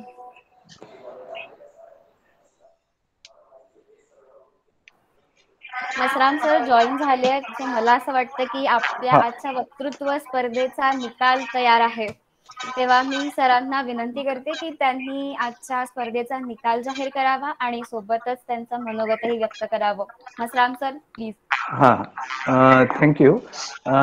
के result is almost ready and Puranik madam going to consult with Hira Meshram sir and she will announce it. Okay Swarnima. Yes sir, yes sir. हाँ हाँ हाँ. तो Puranik madam Meshram सरांशी consult करून ते जाहीर करतील आता. ओके. हाँ सर तोपर्यंत तुम्ही तोपर्यंत तुम्ही तुमचं मनोगत व्यक्त केलं तर आम्हाला आवडेल तुम्हाला ऐकायला. स्पर्धेविषयीचं तुमचं मत सर तुम्ही सांगितलं विद्यार्थ्यांना आणि थोडं मार्गदर्शन जर केलं. हाँ हाँ यस सर. ओके. एक बात रिगार्डिंग, क्योंकि ये एक वक्तृत्व स्पर्धा थी, जो मुझे मेरे ऑब्जर्वेशंस हैं वो थोड़ा मैं यहाँ पर रखने की कोशिश करता हूँ कि सभी विद्यार्थियों ने ये ध्यान में रखना बहुत आवश्यक है कि जो कंपटीशन है वो एक सॉरी है, थोड़ा फोन आया है तो मैं अटेंड कर लेता हूँ.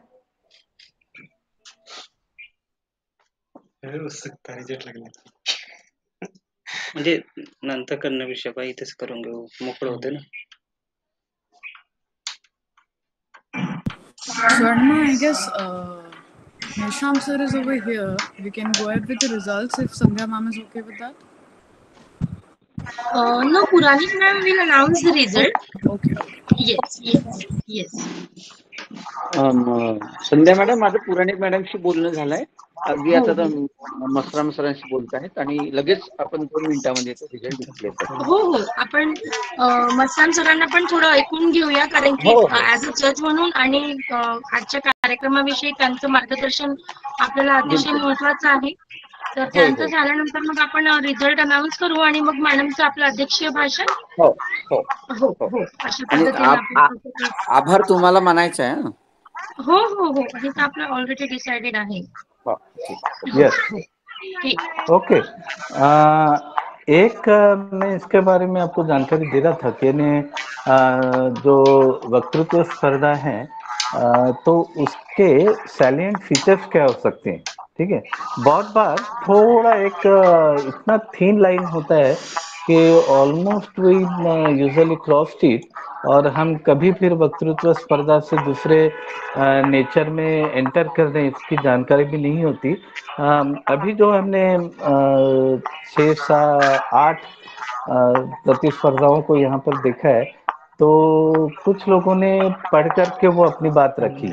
ओके, तो एक वो निबंध स्पर्धा यानी में भाग ले रहे हैं, ऐसा कुछ लगा. यानी वो थॉट्स काफी अच्छे थे, लेकिन फिर वही बात आ जाती है कि हम वक्तृत्व स्पर्धा में हैं. 2 लोगों का ऐसा लगा कि वो वाद विवाद स्पर्धा अलग है. ओके, उसका जो स्वरूप है वो काफी अलग है. तो वाद विवाद स्पर्धा में जब उतरने के बाद जिस तरह से वो स्ट्रेटेजी खेलनी पड़ती है या तो उसके तैयारी से आना पड़ता है, तो वो भी फर्क आपको ध्यान में रखना चाहिए. तो ये 3 बातें मैंने जो बताई, एक तो निबंध स्पर्धा ऐसे कंपटीशन, ठीक है, दूसरा डिबेट कंपटीशन वाद विवाद स्पर्धा, और तीसरा वक्तृत्व स्पर्धा. हमारी वक्तृत्व स्पर्धा थी और इस स्पर्धा में ये देखा जाता है कि आपके थीमेटिक पॉइंट्स क्या है, मुद्दे क्या क्या है, और दूसरा एक हो सकता है कि यानी समय का कैसा सदुपयोग आपने किया है. Okay, how you are going to manage the time. और जैसा भी स्वर्णिमा ने कहा था कि 5 मिनट्स उसके लिए रखे गए हैं और 1 मिनट अलग से दिया गया था. तो उसका समय का उपयोग आपने कैसा किया. उसके बाद एक काफी इम्पोर्टेंट एस्पेक्ट जो आता है वो है वॉइस मॉड्यूलेशन. यानी अपनी बात रखते हुए आप जो अपने विचार रखते हैं, तो वॉइस का मॉड्यूलेशन कैसा है. यानी आवाज ऊपर नीचे करना ये कुछ ट्रेनिंग करके नहीं आएगा. ओके, लेकिन ये नेचुरल वे से ये कैसे आप अपने विचार रखते हैं वो भी नेचुरल होने चाहिए, लगनी चाहिए. तो एक ये बात आपको ध्यान में रखनी बहुत आवश्यक है कि मोनोटोनस वॉइस क्वालिटी या तो आपका टोन ये एक्सपेक्टेड नहीं है. ओके, तो उसमें वो मॉड्यूलेशन होना बहुत आवश्यक है. एक मैंने बात में एक आपको बताया कि टोन क्वालिटी यानी आपका जो पिच है, वॉइस पिच, तो वॉइस पिच भी वक्तृत्व स्पर्धा में काफी मायने रखती हैं और इसका भी यानी स्पर्धा में देखा जाता है. और 1-2 मुद्दे होते हैं कि यानी ओवरऑल इम्पैक्ट क्या रहा आपका, जो वक्तव्य आपने रखा है तो उसका ओवरऑल इम्पैक्ट कैसे रहा. तो ये 5 मुद्दे इस वक्तृत्व स्पर्धा के लिए काफी अहम हो जाते हैं और ये मुद्दे ध्यान में रख करके हमें कोई भी स्पर्धा में ये उतरना आवश्यक होता है. अभी तैयारी तो सभी ने की और 8 विद्यार्थियों से काफी अलग अलग हमें विचार सुनने को मिले और सभी का मैं स्वागत करता हूँ. और काफी कुछ तैयारी से आप लोग इस स्पर्धा में आए हैं. लेकिन स्पर्धा क्या है, मैं और उस बात पर आ रहा हूँ कि स्पर्धा क्या है वो थोड़ा जान करके हम यदि स्पर्धा में रहेंगे तो फिर बात बन सकती है. एक बार बार मुझे लगता है कि जब कभी यानी गांधी जी के बारे में हम बात करते हैं तो काफी बार कहते हैं कि simple things are the most difficult to practice it. Okay, यानी सिंप्लिसिटी, इसको प्रैक्टिस करना सबसे कठिन कार्य है। और जो गांधी जी इसका एक मूर्तिमंत उदाहरण थे।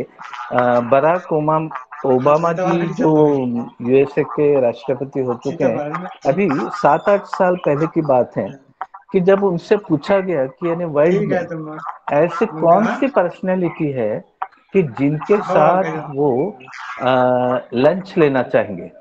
ओके, ये यूएसए के राष्ट्रपति से पूछा गया हुआ प्रश्न, और उसमें इंडिया से रिलेटेड, भारत से संबंधित ऐसा कोई भी रेफरेंस नहीं था। बीबीसी के जो पत्रकार है उन्होंने उनका इंटरव्यू लिया था बराक ओबामा जी का, तो उनका उत्तर दिल को छूने वाला था। उनका उत्तर काफी दिल को छूने वाला था, आज के विषय पे आधारित था।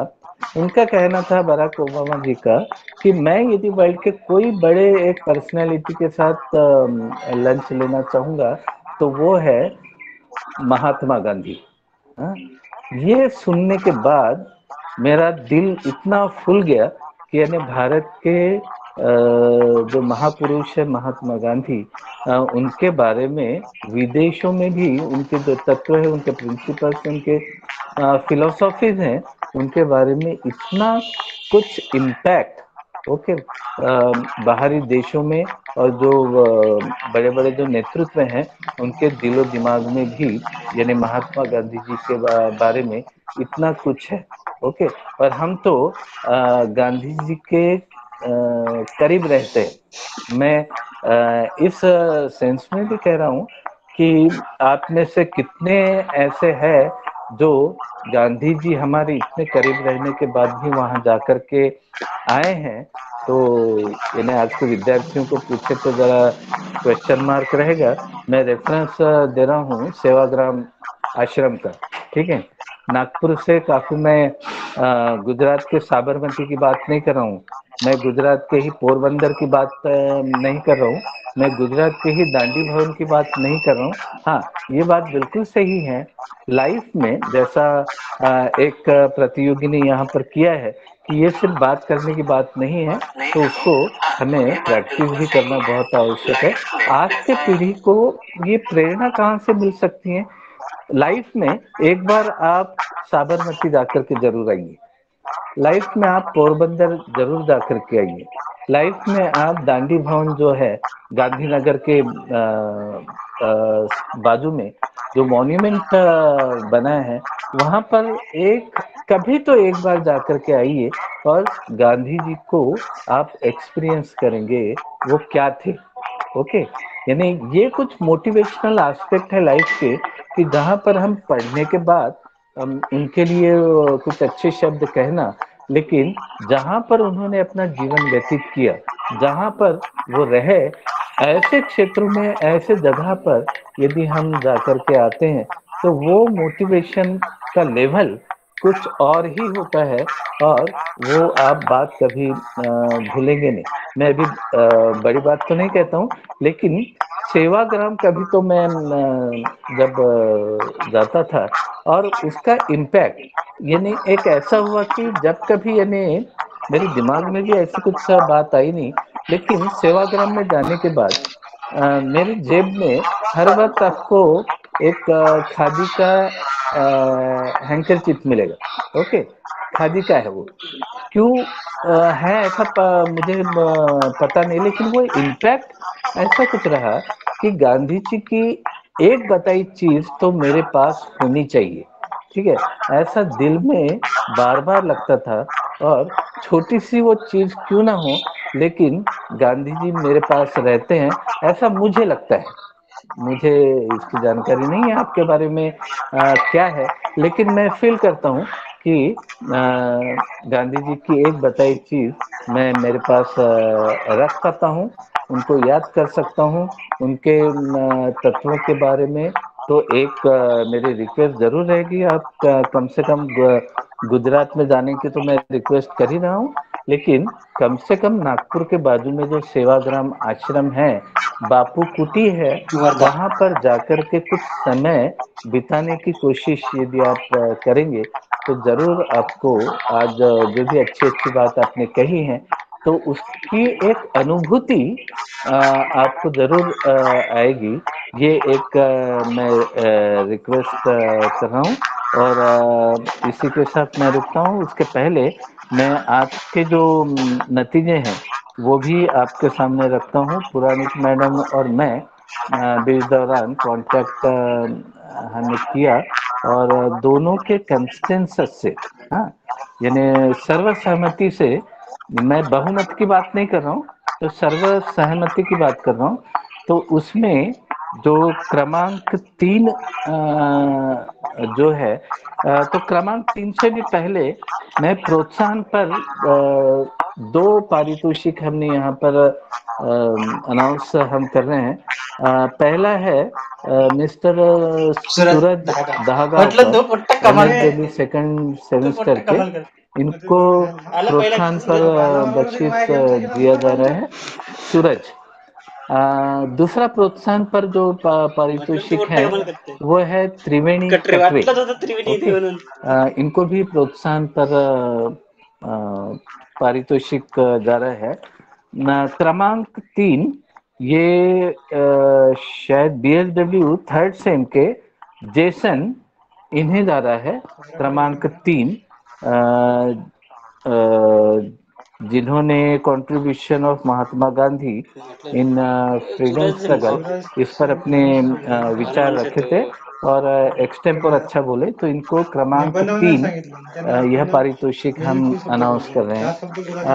क्रमांक 2 ये ऐश्वर्या मिश्रा को जा रहा है, जो BSW सेमेस्टर 5 से हैं। सत्य व अहिंसा यानी गांधी जी के 2 तत्वों पर उन्होंने काफी अच्छे अपने विचार रखे। बहुत ही सादगी से उन्होंने अपनी बात रखी, शायद उतनी ही सादगी उनके स्वभाव में भी दिखती है ऐश्वर्या, लेकिन उनका एक स्वरूप भी मैंने 3-4 साल पहले देखा है ऐश्वर्या का, लेकिन वो बात अलग है। लेकिन आज कुछ अलग स्वरूप में मुझे ऐश्वर्या दिखी, तो क्रमांक 2 ऐश्वर्या, ओके। और क्रमांक 1 MSW सेकंड सेम की मिस ऑरा गैब्रियल, इन्होंने भी ऑनेस्टी एंड नॉन वायलेंस इस पर काफी अच्छे विचार रखे, शॉर्ट लेकिन स्वीट, और जो आज के दौर में उन्होंने जो रिलेट किया, तो that's the beauty of her presentation.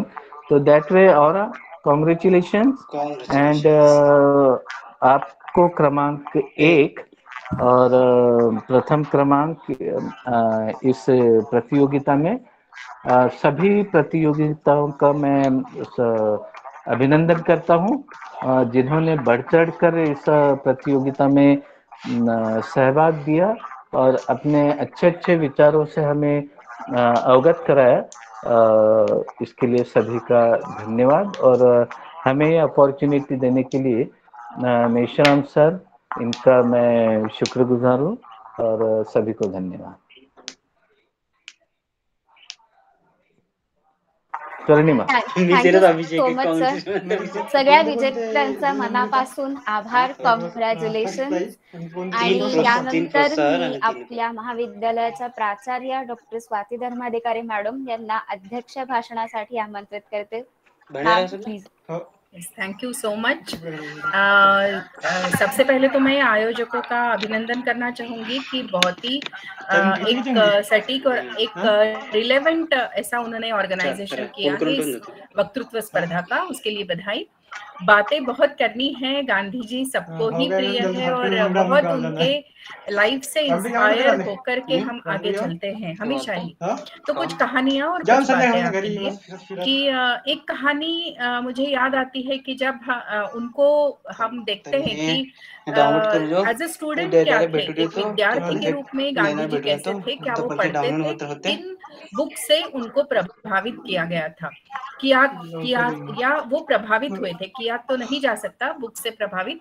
तो जॉन रस्किन का अनटू दिस लास्ट, ये जो एक बुक थी, उसका उन पर इतना गहरा असर था कि एक प्रवास में उन्होंने वो बुक पढ़ी थी और उससे वो प्रभावित होकर एक अलग इंसान बनकर सामने आए। तो ये एक कहा जा सकता है कि गांधी जी तो रीडर थे ही, लेकिन वो क्रिएटिव रीडर थे, इसलिए क्योंकि उन्होंने जो पढ़ा उसको उन्होंने ट्रांसलेट किया अपने जीवन में और उस पर उन्होंने अमल किया। ये एक छोटी सी बात थी। फिर दूसरा एक, जब कहानियां उनके बारे में पढ़ते हैं तो एक कहानी याद आती है जो रिलेवेंट होगी कल के कॉन्टेक्स्ट में।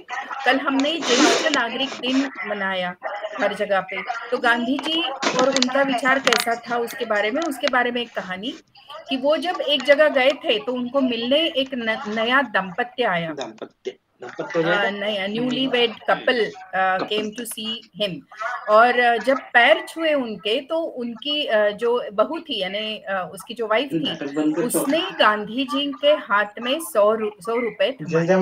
तो वहां पे जो मौजूद थे उन्होंने पूछा कि भाई ऐसे कैसे, कि आप उल्टा होता है, जो पैर छूते हैं उनको पैसे दिए जाते हैं। तब गांधी जी ने कहा कि जो कस्टम्स होती है ये शायद आउट ऑफ फैशन होती है, कि अब तक उनको बड़ा करते हुए उनके पेरेंट्स ने पैसे दिए, अब वो जब बड़े हुए हैं तो उन्होंने अपने पेरेंट्स स्वरूप जैसे लोग हैं उनको देना ये उचित होगा। तो मुझे लगता है कि उत्तरदायित्व जो है नई पीढ़ी पर सौंपना, कि आपके पेरेंट्स का उत्तरदायित्व आप निभाएं, ये शायद ये छोटी सी प्रसंग से हमें पता लगता है। अभी बात की सर ने कि बराक ओबामा प्रभावित थे, उससे याद आती है कि चार्ली चैपलिन मिलना चाहते थे गांधी जी से। तो चार्ली चैपलिन हंसाते थे, फिल्म में थे और सभी लोग उनसे प्रभावित थे उनके कैरेक्टर से। तो उनका पत्र गया कि बापूजी मुझे आपसे मिलना है। तो उनके जो सेक्रेटरी होंगे या उनके जो ऑर्गेनाइजर्स होंगे, पीए कह सकते हैं, तो उन्होंने उनको बोला कि चार्ली चैपलिन आपसे मिलना चाहते। तो गांधी जी ने पूछा कि भाई ये चार्ली चैपलिन है कौन? तो उनको बोला गया कि he is one of the very famous heroes, और वो फिल्म में काम करते हैं and he is very popular among people. तो गांधी जी का उत्तर था कि then I need not meet him, मैं उनसे मिलना नहीं चाहूंगा, कि फिल्म और मेरा कोई ताल्लुक नहीं है, मुझे कोई जरूरत नहीं है उनसे मिलने की। तो उसके बाद वहाँ के जो लोग थे उन्होंने बताया कि Charlie Chaplin is a supporter of the thought that Britishers should leave India. ये उनको बताया गया कि ये चार्ली चैपलिन आपको बहुत चाहते हैं, वो चाहते हैं कि ब्रिटिशर्स ने भारत को स्वतंत्रता देनी चाहिए।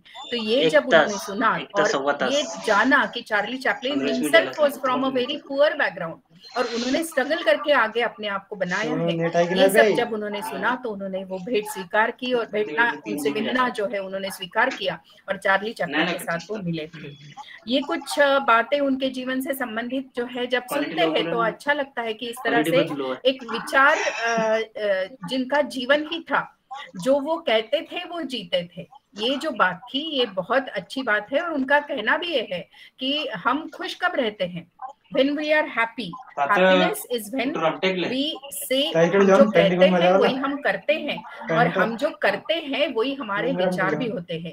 यानी हमारा विचार, हमारा सोचना, हमारी बुद्धि और हमारा जो व्यवहार है, इसमें जब हार्मनी होती है, इसमें जब एक संधता होती है, तब हम खुश होते हैं। एक बहुत बड़ा वाक्य ये है। गांधी जी का योगदान हर एक स्पेशलाइजेशन के लिए बहुत है, ऐसा मैं समझती हूँ। जैसे मेडिकल एंड साइकियाट्री के लिए हम उनके जो स्वच्छता है, आरोग्य को लेकर के उनका जो विचार है, ये भी बहुत इंपॉर्टेंट है कि न्यूट्रिशियस फूड होना चाहिए। मांसाहार करना चाहिए नहीं करना चाहिए, दैट इज पर्सनल चॉइस। लेकिन मुझे लगता है कि एक सादा फूड उनको जब खाने का ये था, जब वो प्रिजनर थे तो प्रिजनर नंबर 1739 करके उनको जाना जाता था अफ्रीका में जब वो प्रिजनर थे। तो उनका डाइट क्या था? तो उसमें उनके डाइट में सिर्फ केले, डेट्स, खजूर और एक नींबू और 1-2 बादाम, इतना कुछ था बस। तो ये सब खाते हुए उन्होंने जीवन यापन अपना इवन इन प्रिजन में भी उन्होंने किया था।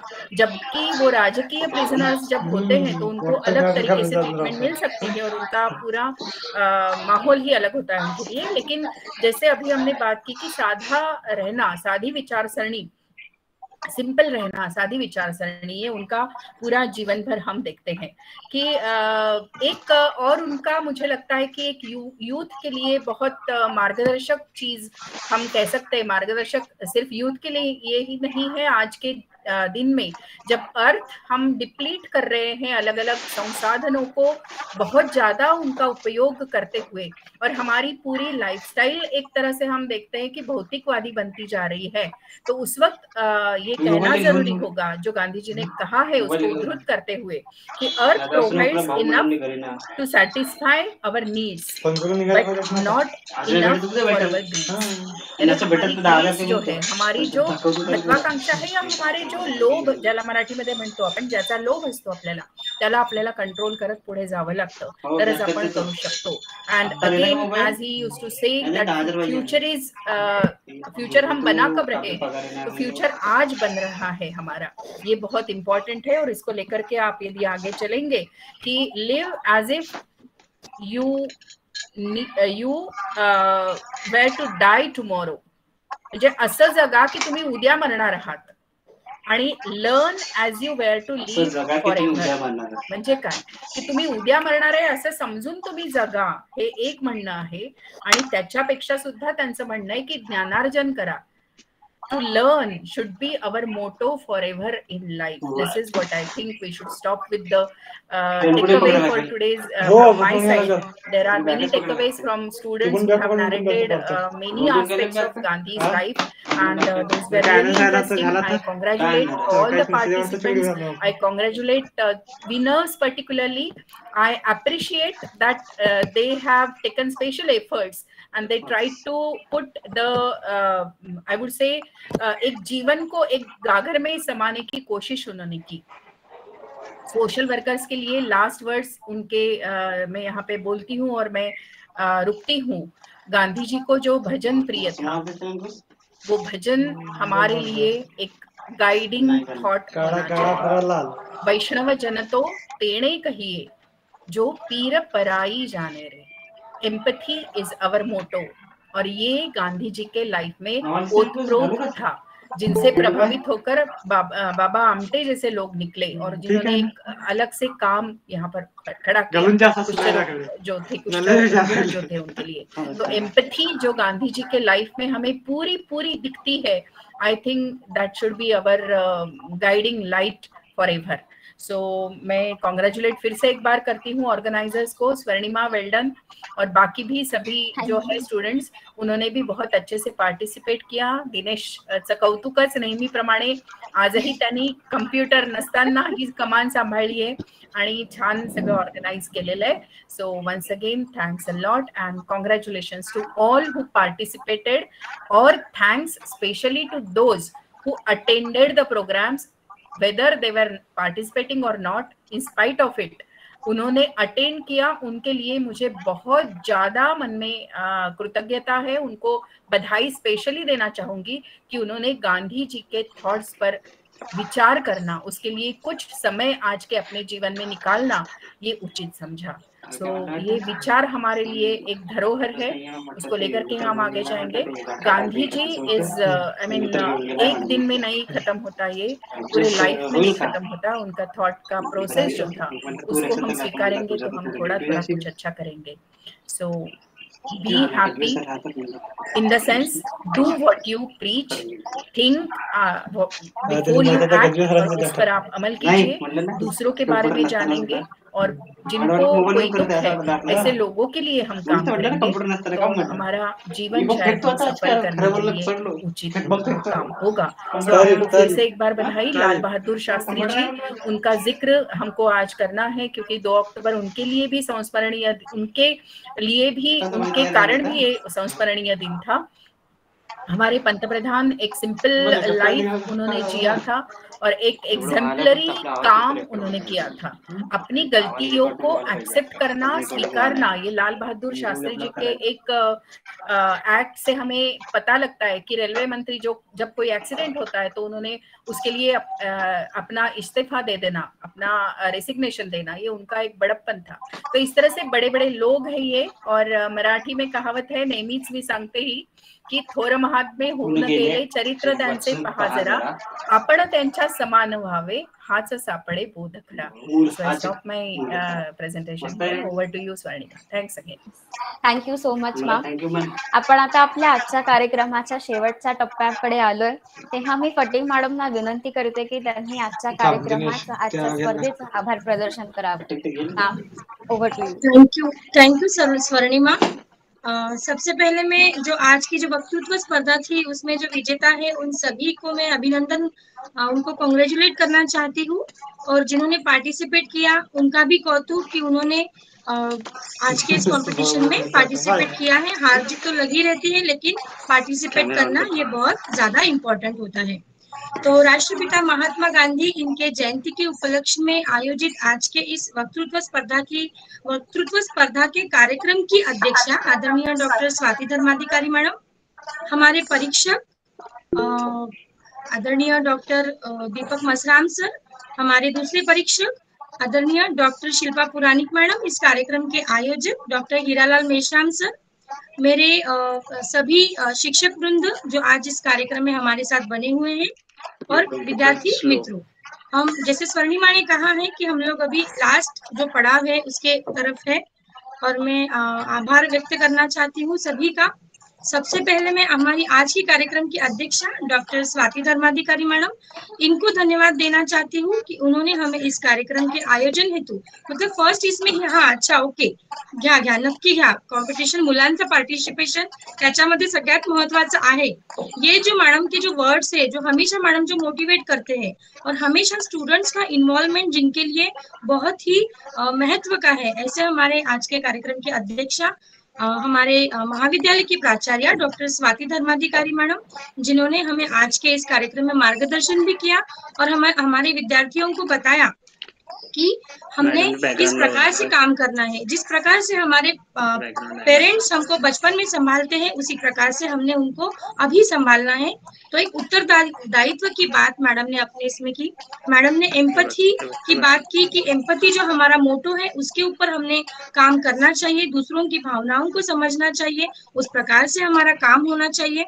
तो ये जो सारी जो एक प्रेरणादायी जो बातें होती है मैडम हमेशा ही विद्यार्थियों को तो मतलब प्रेरणा देती ही है, साथ ही साथ हमारी जो फैकल्टी है सभी के लिए मैडम का काम जो है वो प्रेरणादायी है। मैडम आज आपने हमें इस कार्यक्रम के आयोजन हेतु परमिशन दी, उसी के साथ साथ इतना अच्छा कार्यक्रम आपके ही मार्गदर्शन में हम लोग आयोजित कर पाए, उसके लिए मैं आयोजन समिति की ओर से और संपूर्ण विद्यार्थियों की ओर से मैं आपको तहे दिल से आपका शुक्रिया अदा करती हूँ। बहुत बहुत धन्यवाद मैडम।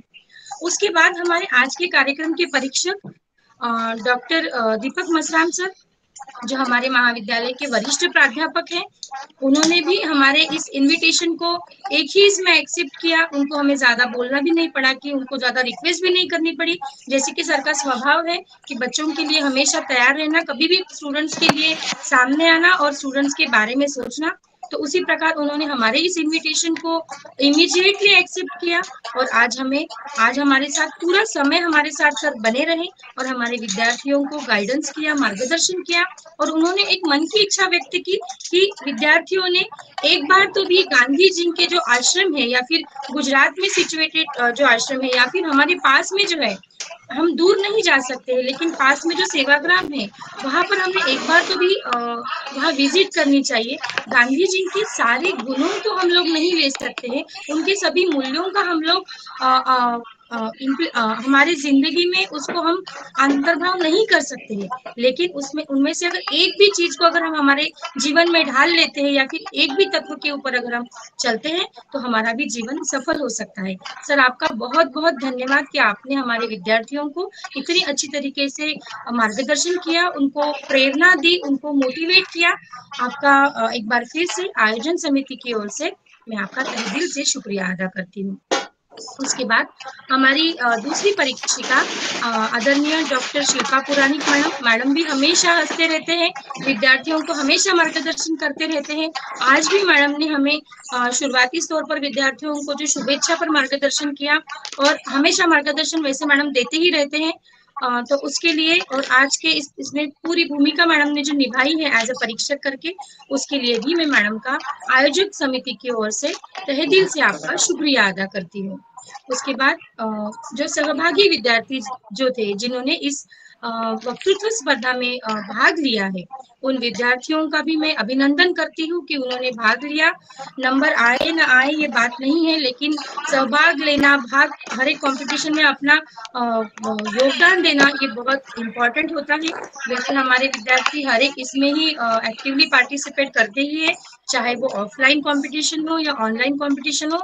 तो हमारे जो सभी स्पर्धक हैं उन सभी स्पर्धक का भी मैं कौतुक करती हूँ, जो विनर्स है उनको भी मैं कॉन्ग्रेचुलेट करती हूँ। उसके बाद मेरे सभी शिक्षक वृंद जो आज इस कार्यक्रम में हमारे साथ बने रहे, उनको भी मैं मन से आभार उनका व्यक्त करती हूँ। आज के कार्यक्रम के आयोजक डॉक्टर हीरालाल मेश्राम सर, जिन्होंने इस पूरे कार्यक्रम को खड़ा किया, विद्यार्थियों का पार्टिसिपेशन और विशेष तौर पर मुझे बोलने की आभार व्यक्त करने की संधि दी, उसके लिए मैं सर को भी धन्यवाद देती हूँ। साथ ही साथ जो बाकी विद्यार्थी है, जो पार्टिसिपेंट्स नहीं है फिर भी इस कार्यक्रम में जुड़े हैं, तो उनका तो सबसे ज्यादा अभिनंदन करना चाहती हूँ कि ऐसी सिचुएशन में भी कि आप में से बहुत से विद्यार्थियों को फील्ड में भी प्रोग्राम है, लेकिन फिर भी आप लोग ऑनलाइन मोड में क्यों ना हो, कुछ है अभी, कुछ लेफ्ट हो गए हैं, लेकिन उनको भी मैं कॉन्ग्रेचुलेट करती हूँ और ऐसा ही आपका सहभाग हमें हमेशा मिलता रहेगा, ऐसी आशा व्यक्त करती हूँ। और आज की एलोकेशन कंपटीशन यहाँ समाप्त हुई, ऐसी अध्यक्ष के अनुमति से मैं कहती हूँ कि ये कार्यक्रम यहाँ पर समाप्त हुआ है। बहुत बहुत धन्यवाद, आप सभी का बहुत बहुत धन्यवाद। उसी के साथ साथ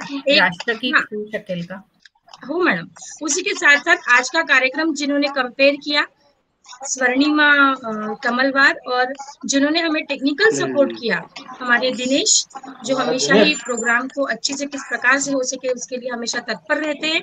दिनेश का भी कौतुक, स्वर्णिमा का भी कौतुक। और मैं मेरे वहीं पे यहाँ विराम देती हूँ और हम लोग सभी लोग राष्ट्रगीत के लिए एक साथ खड़े रहेंगे, ठीक है? राष्ट्रगीत